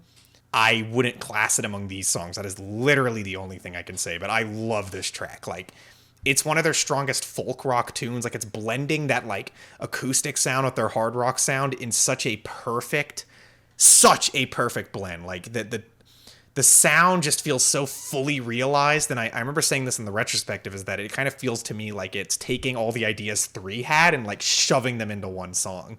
And it's so cool. It's such a catchy track. It's so fun to listen to. It's so like exciting and it just makes me happy. I just think like, yeah, I just don't think I'd class it among the songs I have in S. That's literally it. But I would put it in A. Yeah. I am being very strict with how I'm like rating these, but I have to, and like even with that, I have to give this an S. I just have to. The song is just so unbelievably amazing. Like, oh my god, like the guitars on this, okay, like the going from the acoustic to electric, all of the transitions, like everything about it. It's just amazing. It feels like such a journey, and I feel like Plant's like taking me on a ride and like just like holding my hand and like dragging me to different places, like showing me different images and stuff like that. I agree with you. I just changed my mind. This is an S tier. Like song is just like, it's just like I listened to, I feel like my breath is taken away during like the entirety of its running. I just like I'm not given a moment to breathe. But like in a good way. Your enthusiasm has completely sold me because like because it's such an impeccably structured track. Like the intro is so good, you know, like, and the outro is so good. Like yeah, you're right. Yeah. And it's so cool because I feel like at least as far as vibes are concerned, I feel like I like to think of it as like Plant, like taking me on a journey throughout his life and showing me all of the things that he's learned and just like taking my hand and like dragging me through all of these different images and stuff like that. So yeah, it's just an amazing song. I'm getting worried. I think our S tier is going to be bloated because I'm looking at what we have up ahead and we'll see. Here's my opinion. If the S tier has more songs than the A, then at the end we're gonna move some songs down. I'm just not gonna have. I'm just not gonna have that. Like the whole point is to have the S be smaller than the A, so we can't. Yeah. Yeah. I mean, I'm cool with that. I think one thing we could do if that happens is look at any songs that were like given, so no quarter would drop because I disagreed. So that would drop. Other than that, we'd have to like really deliberate. We'll see what happens. I think Lemon Song was also given. It was. Yeah, it was. Yeah. That's true. So, yeah. We'll see. Okay, we'll see what happens. Ozone Baby. Another outtake from In Through the Outdoor, though. In all honesty, like, this song does suck, but it's more just because it's, like, bland and kind of stupid and sort of annoying. There are terrible moments in this song, but, like, on the whole, I don't know. Like, I don't hate it. I would put it in D probably. Like, I still think it's a bad song. I just think when you compare it to some of the worst tracks on In Through the Outdoor, I would have preferred this song be on that album.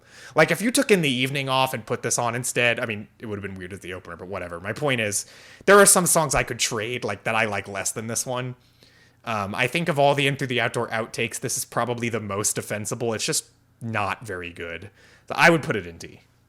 Yeah, I mean, like, the way in which I would describe this song is, like, imagine, like, a song from the most, like, average one-hit wonder, nobody knows about this band anymore, 1970s or 1980s band, and I would hear this song and be like, yeah, okay, that sounds like one of those. Like, I just listened to this, I don't really feel anything, like, it's not very good, but I don't know. At least I don't want to like rip my hair out like other songs in Coda. You know, I think I'm gonna stick with the B here. The D. The D, yeah. Yeah, the D. I'm gonna agree with you. I'm giving it the D. Giving it the D.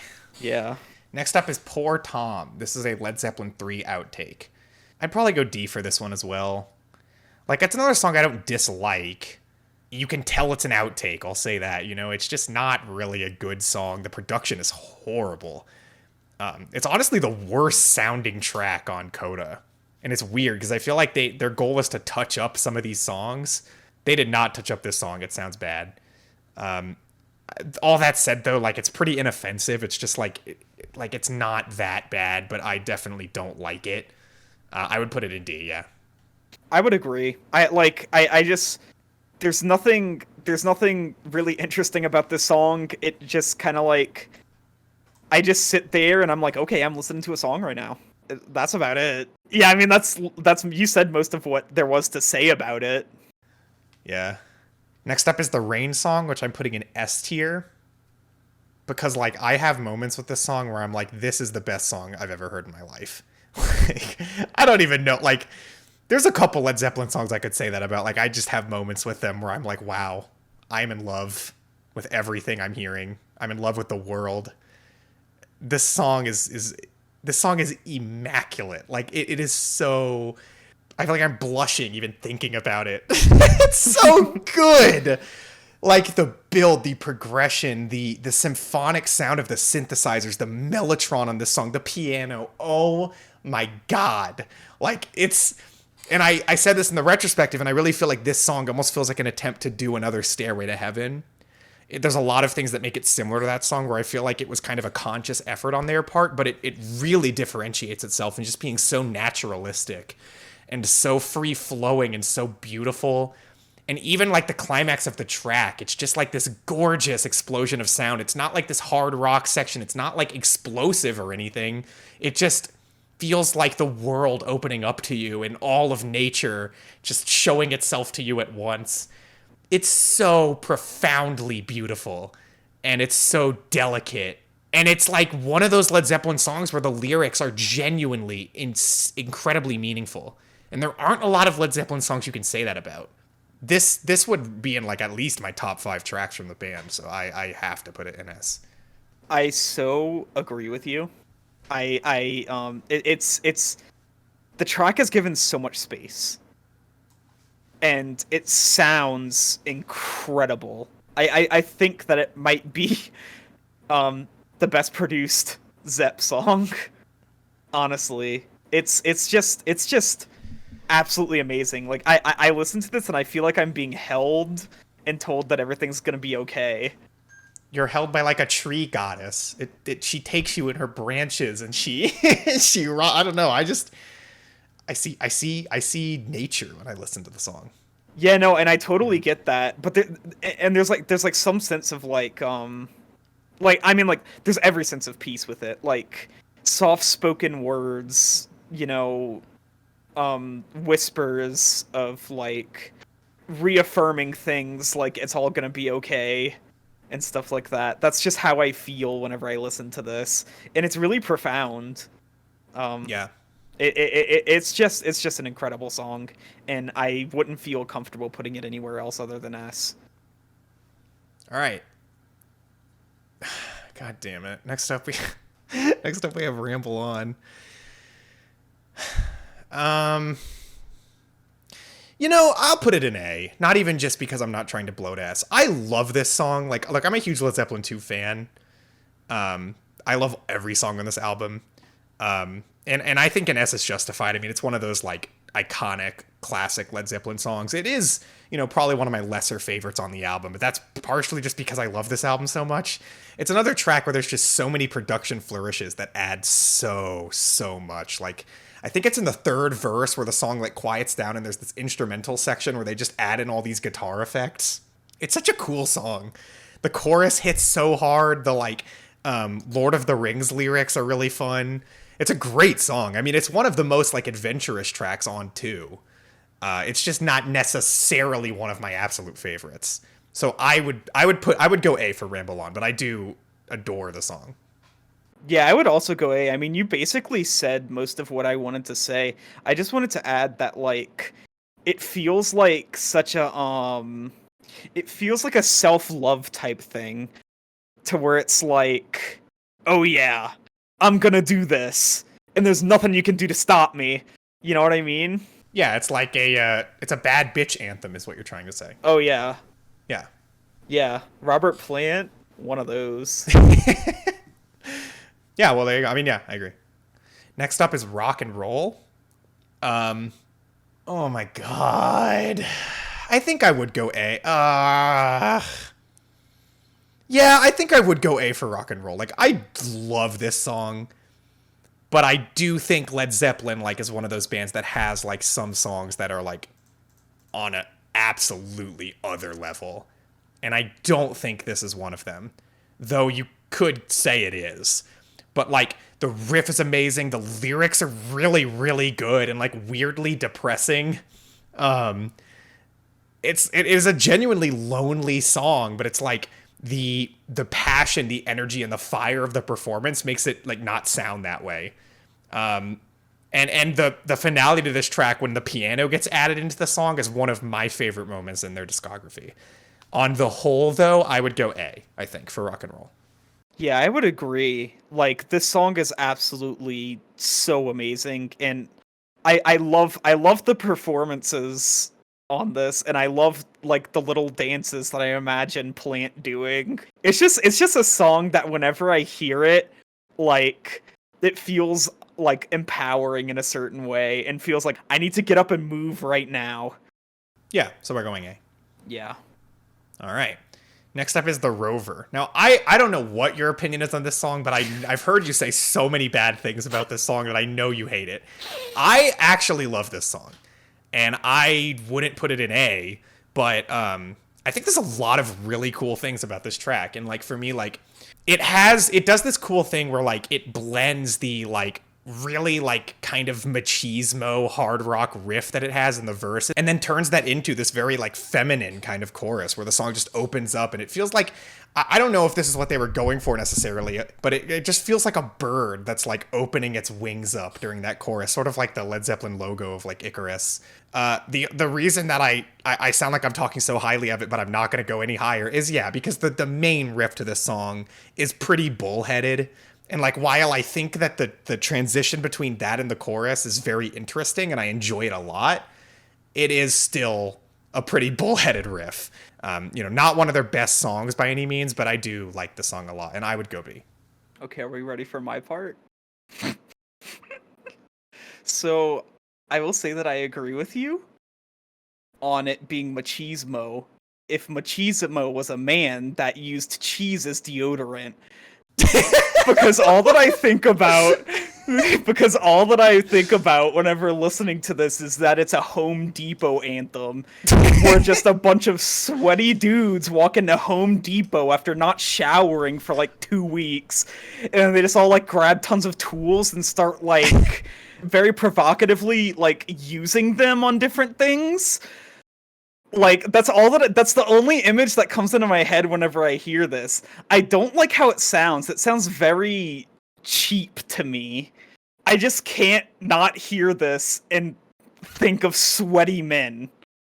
But, like, in a bad way, not like good sweaty men. Yeah, I don't know. I just kind of disagree with you. Like, I agree, like, the riff sounds like a Home Depot thing, But, like, I don't know, like, I feel like it kind of ignores, like, that there's kind of like a duality between the chorus and the verse. And, like, I don't know if it's just a product of the time that, like, the riff sounds like that, or if they were, like, genuinely trying to do something subversive by making the riff sound like that and then contrasting it against the chorus. Like, I don't know.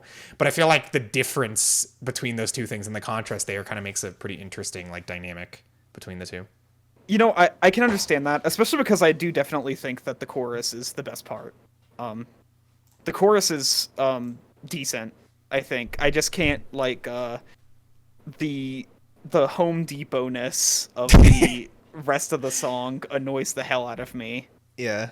I get it. I do get it. Because that was, like I said, that was my issue with the song. Like, that's the whole thing that holds it back for me. So, like, the fact that would, like, ruin it for you is not too surprising or even really that disagreeable. Yeah, I mean, like, it just makes me feel sweaty and like I just ate a ton of like 50 steaks or something.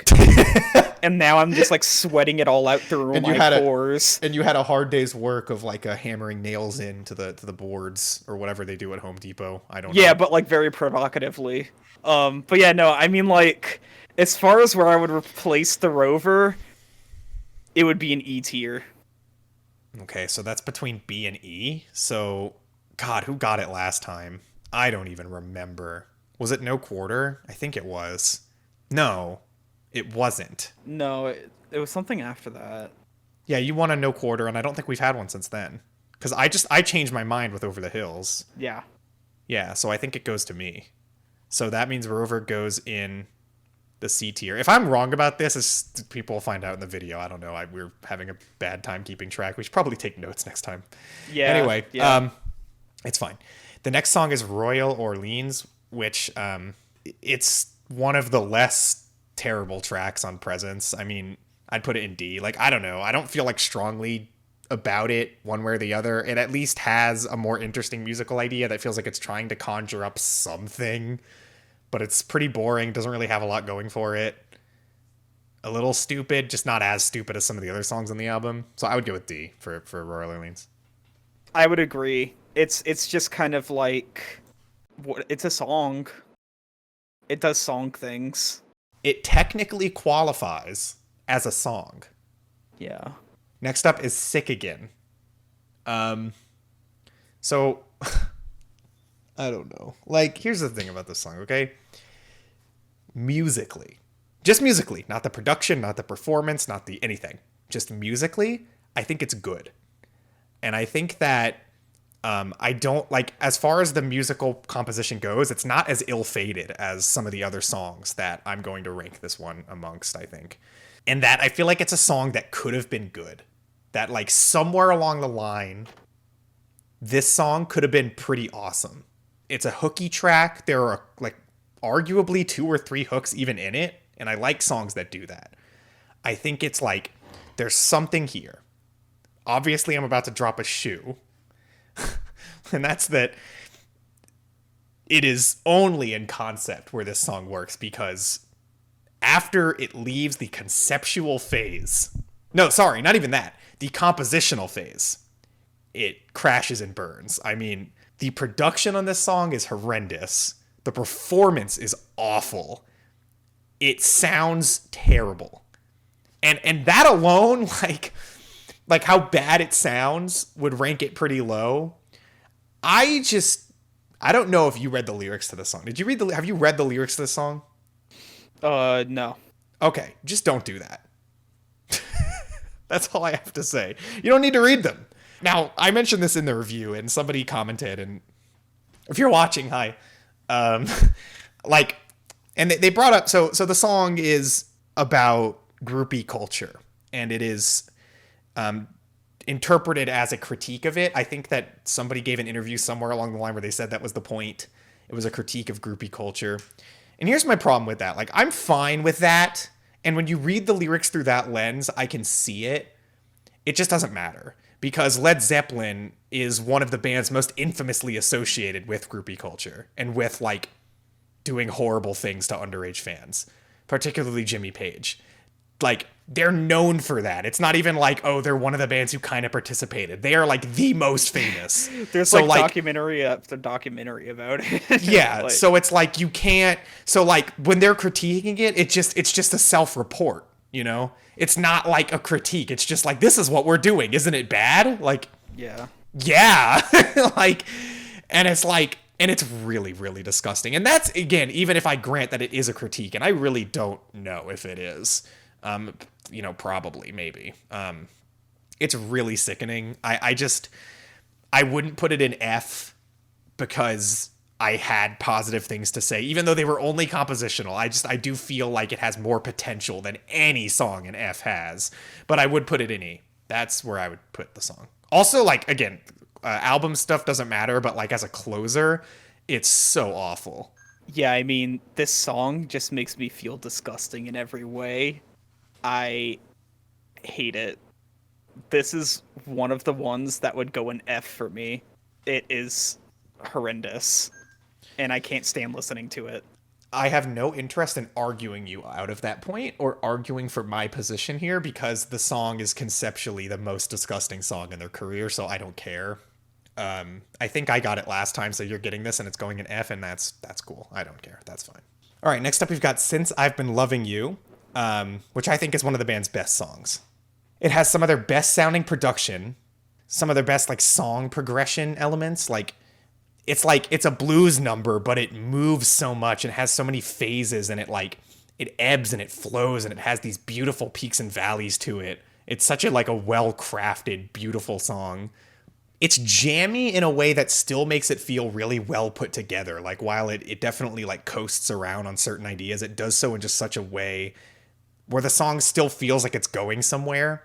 And it's like, it just feels very profound. Like it has so many beautiful moments that just lift me off my seat listening to it. Like it's handily my favorite track on 3. And I would give it an S. I think it's one of their best songs. Yeah, I totally agree. It's in the running for like their best song for me. And like, I just want to say like, I mean like as usual, Plant's vocals on this are just, amazing. Like honestly, one of his best performances. Like the way he hits high notes and everything on that, it hits so right. It's so good. But yeah, I mean, like you covered a lot of what I wanted to say about it. It's just an incredible song. Yeah, completely agree. Next up is The Song Remains the Same. Talk about our favorite songs. This is my favorite Led Zeppelin song.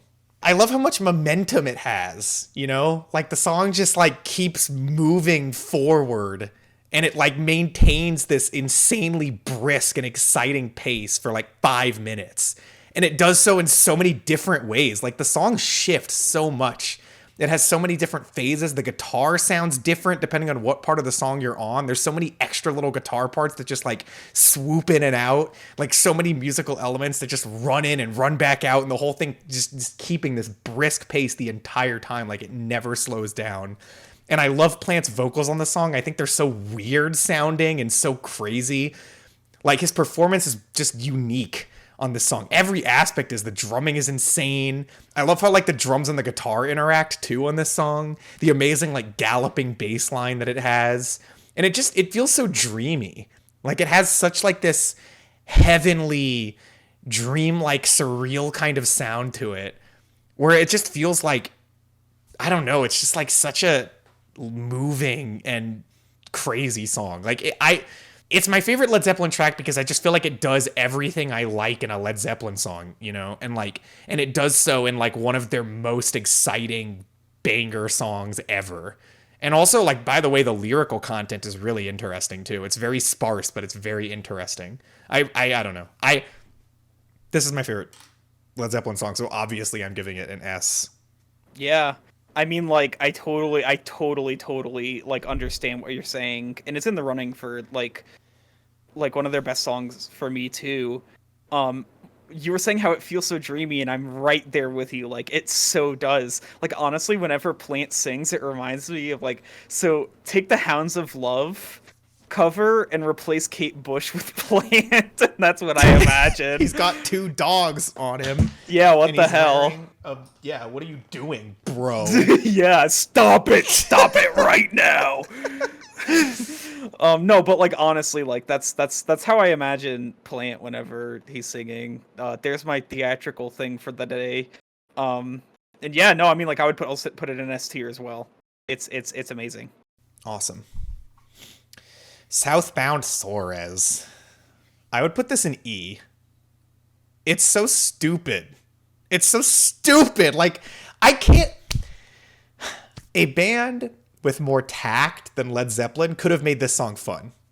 It's like a good song at its core, but like they just play everything so loud and with such little tact. It's like everything's just jamming up against my ears and it's so dumb. I just think the song is so dumb.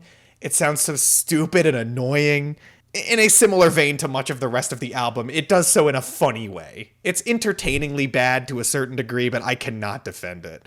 The lack of subtlety is offensive. It's like, it shouldn't sound like this, but it does. And it just bugs me. Yeah, I mean, I'm totally there with you. Like, everything's just so loud and it just makes it unbearable to listen to.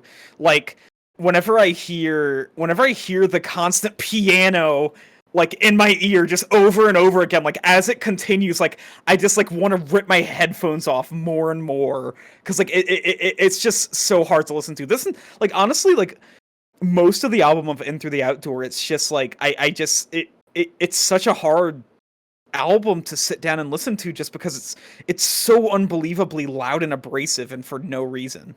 No, and in like a way where like a song like this should not sound like that. Yeah, and it just gets into that weird thing where I just don't understand what they were going for with this album, you know? Like, it has this weird, like, country tinge, kind of like saloon kind of sound, but, like, simultaneously, it has, like, synths and, like, really loud drums, and I just don't get it. I don't know what they were thinking. Yeah. I don't know. I'm going E. What are you going? I agree. E. All right. Next up is Stairway to Heaven.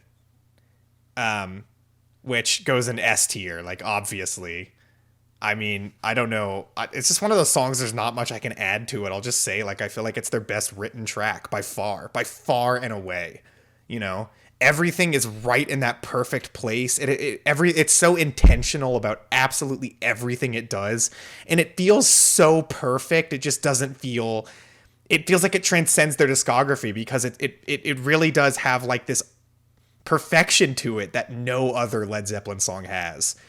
Everything about it is perfect. You couldn't, like, it just, and the progression is beautiful. The melodies all throughout the song are just always like so enlightening, and like the finale to the track is so exciting. The guitar solo is one of the greatest of all time.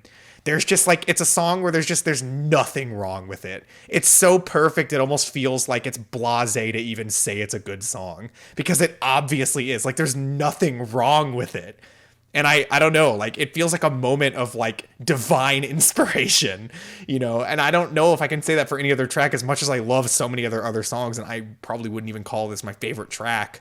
It's their most perfect song in every way. And also arguably their most meaningful in terms of the lyrics and the way that the song moves along and how much like interpretation you can get out of it. It's rare that a Led Zeppelin song does that.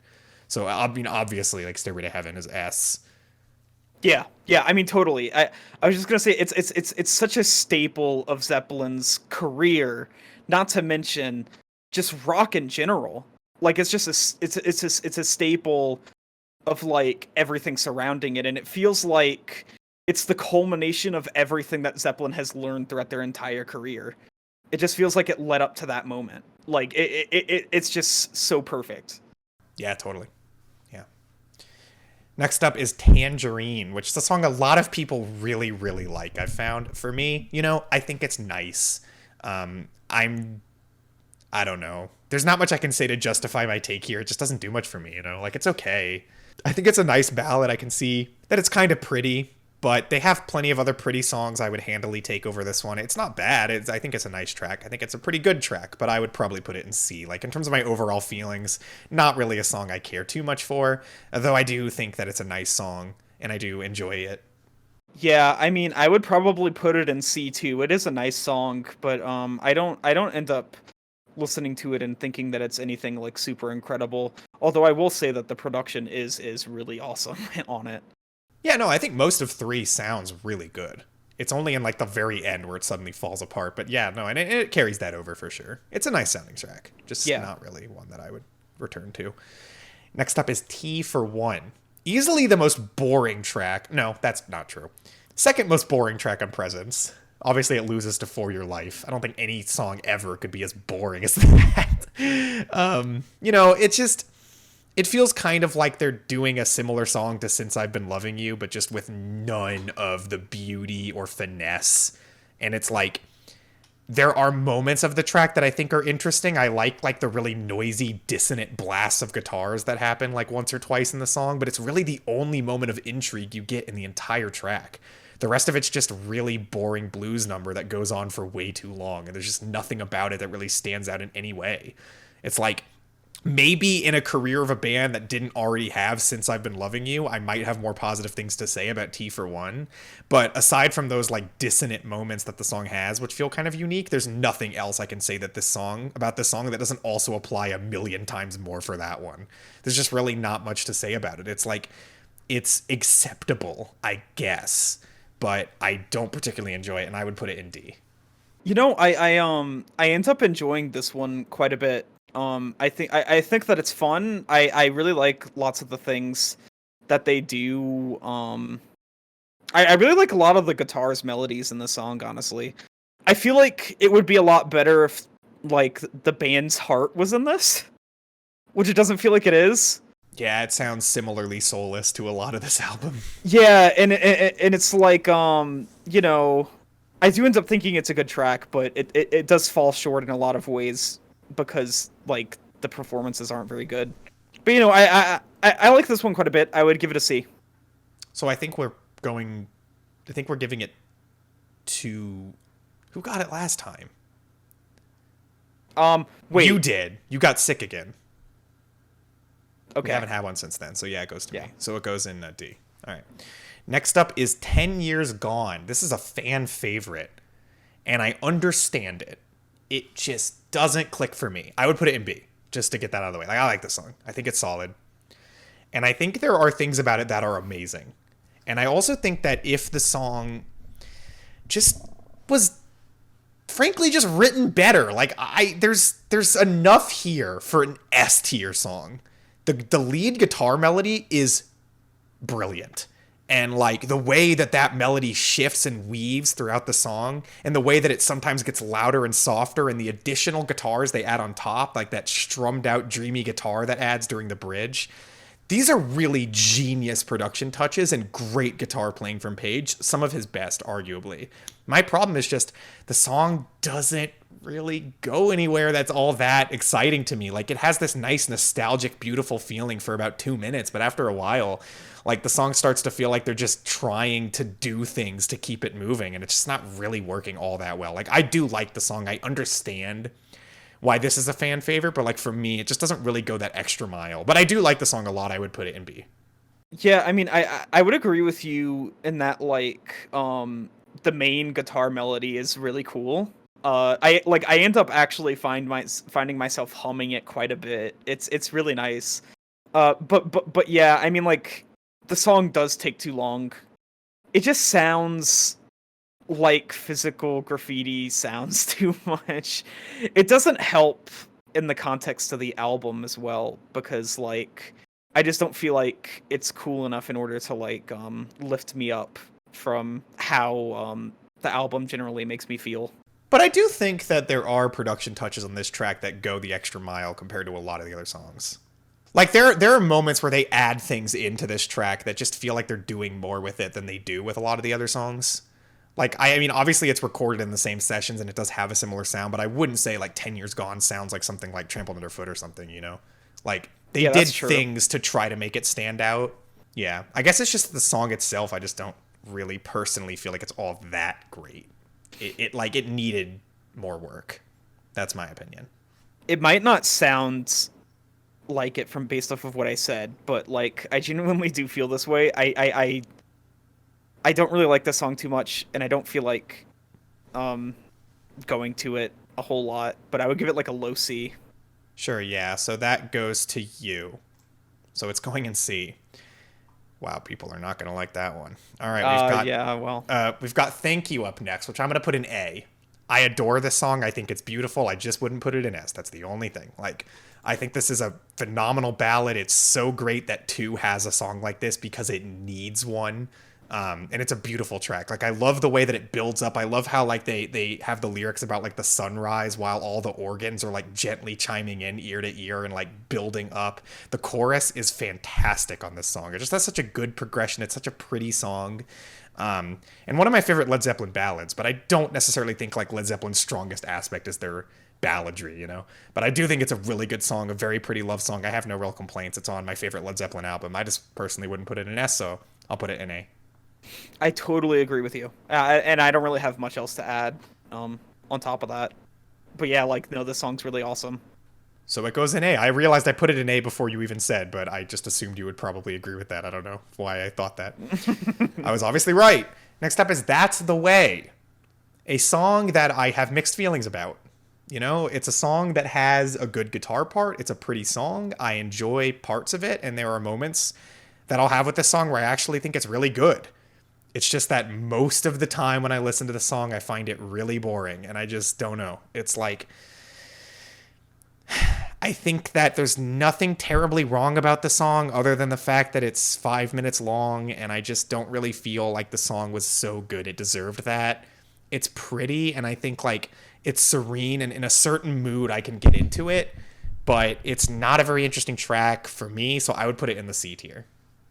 This track is really nice. I really like the chorus in it, specifically. It's really cool. As far as the track's concerned, I would probably give it, like, a C.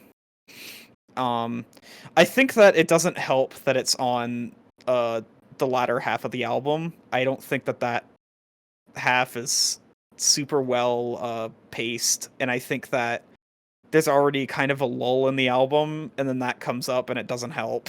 Like, I just feel like my attention's taken away. I agree, and I do wonder, like, if I were to listen to the song on its own, if I would rank it higher, and I know that that's what I'm supposed to be doing. I'm trying to think about it, but I haven't really done that enough to say, is it a great track? It's like a 5-minute acoustic number. Is it really pretty enough to justify that? I don't really think so. Yeah, I mean, like, even thinking about it on its own, it isn't enough to lift it out of C for me. Yeah, I agree with that.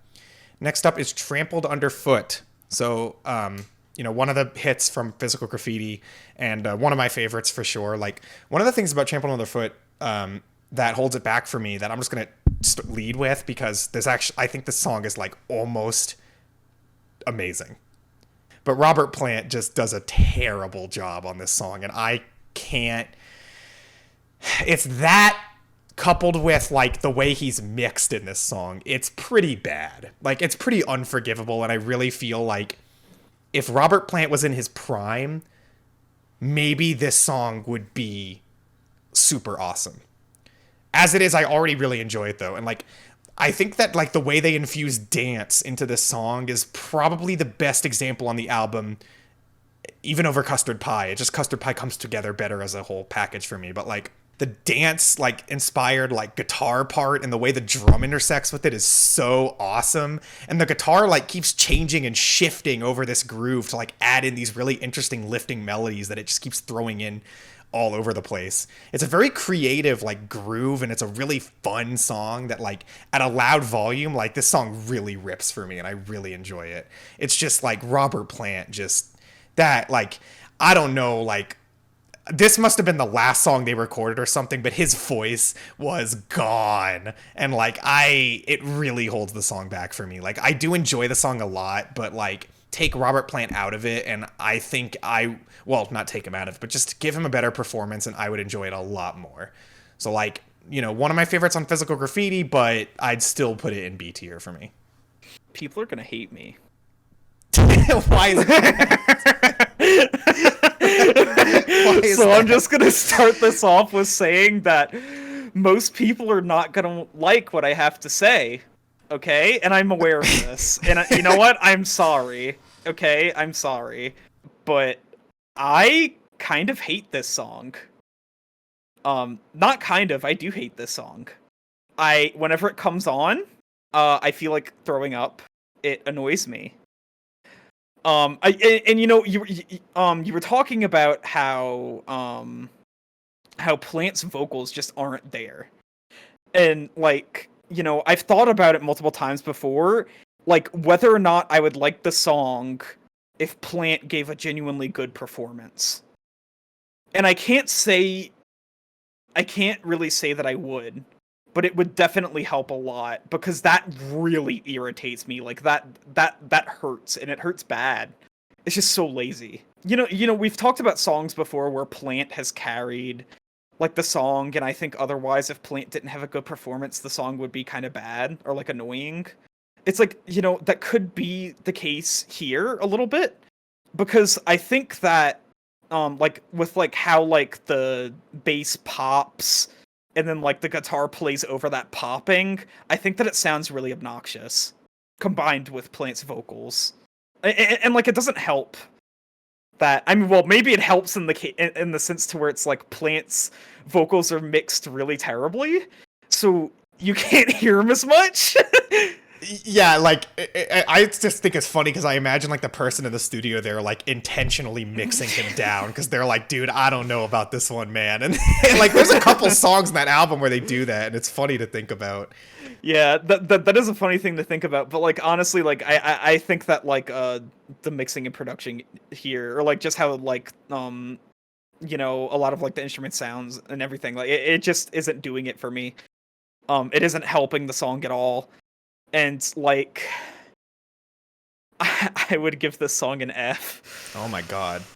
Like, I understand a lot of what you're saying. I think, like, what makes it, like, honestly, a lot of that stuff really works for me. And, like, even Plant's vocals I can get into at certain times because the song is, like, really gritty in a way that I kind of mess with. Like, it has an intensity and, like, a real, like, rage to the song. And part of that's because of, like, Plant's, like, messed up vocals that sometimes I do kind of get into. Like, I understand why you'd hate this song, and I do understand why somebody would.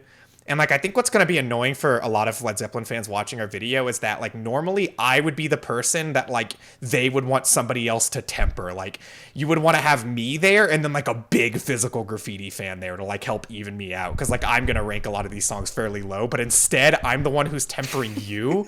And I don't even really like this album that much. So it's like, so this song's going to go into the D tier. And I think that's whatever. I mean, I don't know what to say. Poop your pants. I don't know what to say. Next up, we have Traveling Riverside Blues, another song I had not heard until preparing for this list. And I quite enjoy it. I think it's a pretty cool cover and a pretty cool performance. I like the, you know, the recording quality is pretty bad, which is really the biggest problem here. But I really like the slide guitar. I think Jimmy Page does some really cool stuff on this song. I think it's pretty fun. I enjoy hearing like the lyrics that ended up being stolen technically for the Lemon song in here was kind of interesting. And it just, overall, I mean, I think it's pretty fun. I think it's pretty cool. I think it's a pretty good blues number, and I enjoyed the slide guitar. I thought there was a lot of really unique things happening here. And if they had gone into the studio and, like, you know, spiffied this up and really recorded it fully, I think it would have been a pretty great song. But as it is, I'd probably put it in B, personally. Yeah, I agree with putting it in B. I do like this song quite a lot, actually. It just, like you said, it just needs that polishing. I think that it's a very nice, solid foundation. It just needs polishing. Yeah, I agree with that. Okay. Next up is Walter's Walk. I said In the Evening's my least favorite Led Zeppelin song, but this is their worst song. It's a nightmare. And I don't even... This is abysmal. Like, the song itself is terrible, but it's really the performance and the recording of this song. It is disastrous. Like, it's annoying. There's nothing enjoyable about it. It sounds awful. Like, it is a complete train wreck of a song. And, like, I personally, it's less long than In the Evening, so that's why I would take it over In the Evening, but that's really the only reason why. And, like, honestly, other than that, I have no positive feelings. It is horrible. And it's weird to me because this is a Houses of the Holy outtake, and I just can't believe it. Like, it makes sense actually listening to it. I can hear it, but I still can't believe it. And, like, this is something that just never should have seen the light of day. Like, I go F easily with Walter's Walk. I know our F is getting big, but I have no other place to put it. Yeah, I mean, I would agree with you. It's like one of those. It's like you took an already bad song, and then you like put it in the worst circumstances possible with the recording and everything, and then you just like put it out. It's just really bad, and I just hate the guitar. It just goes like like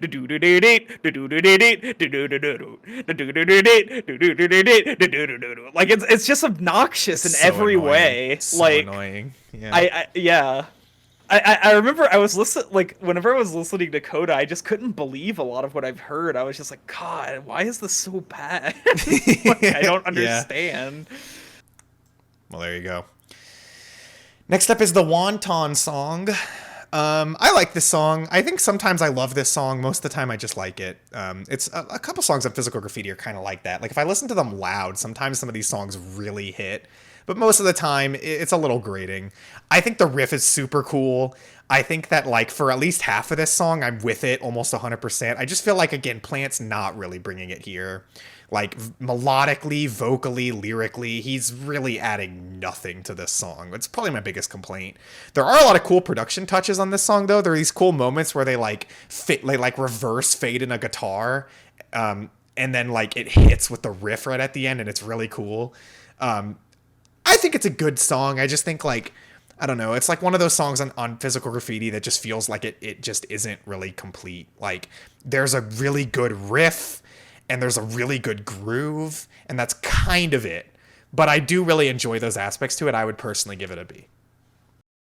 Like you said, I think that there's interesting ideas in it. I just don't feel like it's like fully fleshed out. For example, like I really, really like whenever they introduce like what sounds to be some type of keyboard instrument in the song. That ends up being pretty neat. Plant's performance is just horrid. It's just really bad. And it's another one of those songs where they mixed him lower. He's like quiet in this song because he adds nothing to this song. Yeah, he actively honestly. takes away from it. Yeah. Yeah, I mean, I would probably really not like the song if Plant were louder. Yeah. But like I kind of don't like how the guitar sounds too much. But I don't think that is a bad song. I would probably give it a C. So that goes to me, I think. 10 Years Gone went to you. Did we do that after Trampled Underfoot? Trampled Underfoot had a perfect middle. Oh, okay. So this goes to me. So I'll go Okay. to all right. Next up is Wearing and Tearing, a song that I read was supposed to be their answer to Punk, and that made this song so much worse to me. Like when I found that out, because it just makes it sound so out of touch. It's not awful. I would probably put it in D. Like it has pretty stupid and kind of annoying elements to it, but not as bad as other songs on Coda. And like there are like if I kind of like turn my brain off and I'm not really paying attention to the song, I do start to jam along with it. But then as soon as like I enter my body again and notice the song again, I'm like, wow, that's just kind of dumb. I shouldn't be jamming out to this song. But it's not like that bad. I think it, with a little bit of work, this actually could have been a pretty solid track. There are elements here that are working pretty well, and it has a lot more energy than a lot of the songs in that back half of Coda. It could have been a lot better. It's a little stupid, but I don't think it's too bad. I would put it in the D. I mostly agree with you. I just want to say, like, I hate how it sounds. I hate how loud the drums and guitar are. Yeah, it's just gross. I would give it E. Okay, well, that goes to you. So it's going in E. That's totally fine. Next up is We Are Gonna Groove. Handily my favorite on Coda. Now, this song comes from the Led Zeppelin 2 days, and they would perform this song at the start of their sets live. Now, I am glad it didn't make it onto 2. Not because it would have really dragged down the album. I just think, like, of all that material, this is probably, like, the weakest of all of it. But, like, I think the song goes. And I used to not like this song very much. But, like, listening to it more, like, this song's extremely fun. And I also find it interesting that it came out in 1969. Because I would have thought this came from the 70s. Like, the groove that it has sounds kind of influenced by 70s music. So I'm very surprised it came out of 1969. It really doesn't sound like the other stuff they were doing on 2. Only problem I have is that because it's like an edited version of a live recording, production's not too good on this song. It doesn't sound very good. And not even in the way that like 2's production isn't very good. It just, some of the instruments and vocals sound a little bit distant and kind of weird. It's really the only complaint I have, though. I find this song really, really fun, and I like it a lot. So I'm going to be honest, I put it in A. I think, like, not only is it my favorite on Coda, but it's one of my favorite tracks that you get in these last few albums of their discography. I think it's a lot of fun, and I've really come to enjoy it a lot. So I'd put it in A. Yeah, no, I mean, it's a cool song, and I really like how adventurous they are with guitar playing and stuff like that. There's lots of really interesting techniques they'll use, and that really adds a lot to it as well. Yeah, it's cool. I would give it B. And I think that's fine, but it goes to me, so it's going in A. Next up, we've got What Is and What Should Never Be, which I have to give S tier. I mean, I'm trying not to. I really, really am, but like I have to. I adore this track. I love it so much. It puts such a big smile on my face. Like, it's easily one of my favorite Led Zeppelin tracks. The dynamic between the verses and the chorus is incredible. It just pops off so much. And like all of that is already good enough. But then you get like that final leg of the song where the riff changes and it just turns into a different song at the end. And it like goes just as hard. It's so crazy. It's such a surprising and adventurous track. And like it's psychedelic. And it just, the best part of this entire song is during the solo. It's another one of those guitar solos that has like sections to it. Because it starts during the verse part, which is really subdued. It's kind of acoustic. And then the chorus section and the instrumental happens and the guitar just really picks up alongside it. And it's such an amazing moment. Like, yeah, I'm gushing about this song. I love this song. And like, I don't know, like I'm trying not to give S's, but I have to. I adore it. It just makes me so happy. And even talking about it, it's making me so happy. I love this song so much. So I would give it an S. Yeah, I mean, like, it's not that I disagree with anything that you said or anything, but I would give this an A. It just doesn't. I wouldn't put it up with a lot of the S's. That's totally fair. But I think you get this one, which is probably for the best. We need to, not bloat our S so bad. But I stand by what I said. Yeah. Okay. Next up is When the Levee. What are they doing to me right now? It's an S. I mean. Like, When the Levee Breaks, it's an S. I think this song is mind-blowing. More mind-blowing than most Led Zeppelin songs. It really, really just... This song just crushes the planet. Like, it's so big, and it sounds so, like, immense and so hulking. And it just, like, feels like it just, like... It's like a steamroller that grabs you and just, like, pulls you in, and now you're a part of its machinery. Like... It's so repetitive, but like in the best possible way, like that repetition is just building on this creature, this lumbering monster. It's crazy. And like the production of the guitar, it sounds so interesting. And it's not exactly how you would think you would produce the song. You'd think you'd produce it to be super heavy. And it does sound heavy, but the guitar is like very cloudy and very like open and large. And it's just a really unique, interesting sound. And it like... I don't know. I think one of their best tracks, and I would give it an S. Yeah, I would agree. It's just such a it's such a monumental track. Like it just feels so big, and I don't know. I just kind of couldn't see it anywhere else. I agree with everything that you said. Yeah. Whole lot of love I'm putting in the S tier. It's 4 p.m. Time for your S tier. Yes, honey. I don't know. What else do I say? I mean, I love this song so much. It's so excessive. It's so extra. And it's so perfect. Like, the riff, obviously one of the greatest of all time. Everybody's performance is insane on this song. The guitar solo, one of my favorites. Not only in their career, but maybe ever. The structure of this song is so weird. It's so, like, just psychedelic. It takes this simple, like, song where he's bragging about his ability with love making, and it just, like, turns it into a completely different thing. Like, it's such a transformative song, and it, like, takes this like traditional blues concept and turns it into something completely unique. Like, it's so above and beyond for a hard rock song at all, let alone like a Led Zeppelin song. Like, it's easily one of my favorites, and I just think like it's just so awesome. Like, I just lose myself to this song. It's such a jam. It's so cool. I would give it S. I completely agree with you. This song definitely deserves an S. And I'm willing to throw another song out of the S if it means that one's in it. the next up is You Shook Me from Led Zeppelin 1. I would put this in the B. I Can't Quit You in, I gave it C, and I like this similarly, but probably a little bit more. You Shook Me is longer, and it is actually less hard-hitting in a weird way, but that, like, I don't know, like, for me, that kind of makes it more interesting. Like, I really like how they jam over this blues idea, and I feel like it just allows the band more space to do more interesting things to me than I Can't Quit You Baby does. I'm still not in love with it. I mean, I already said I feel like these two tracks are, like, you know, kind of lower for me on this album, but I think You Shook Me is definitely more enjoyable, and I get a lot out of the playing on this song. The drumming especially. I love the drumming on this song. It's a very cool track. You know, I echo a lot of my thoughts with I Can't Quit You Baby here. I just personally enjoy this one more, so I would go B for this one. Yeah, I mean, like, this song, I'm not gonna lie, this song, I think that this song is so amazing. I absolutely love the performances coming from everyone here. Plant's vocals make this song so much. It's just unbelievable. It's just like, honestly, the first album, it blows me away with what Plant's able to do with so little in some of these songs. Not saying that, like, this song doesn't have much going on, it's just that, like, the song isn't super complex.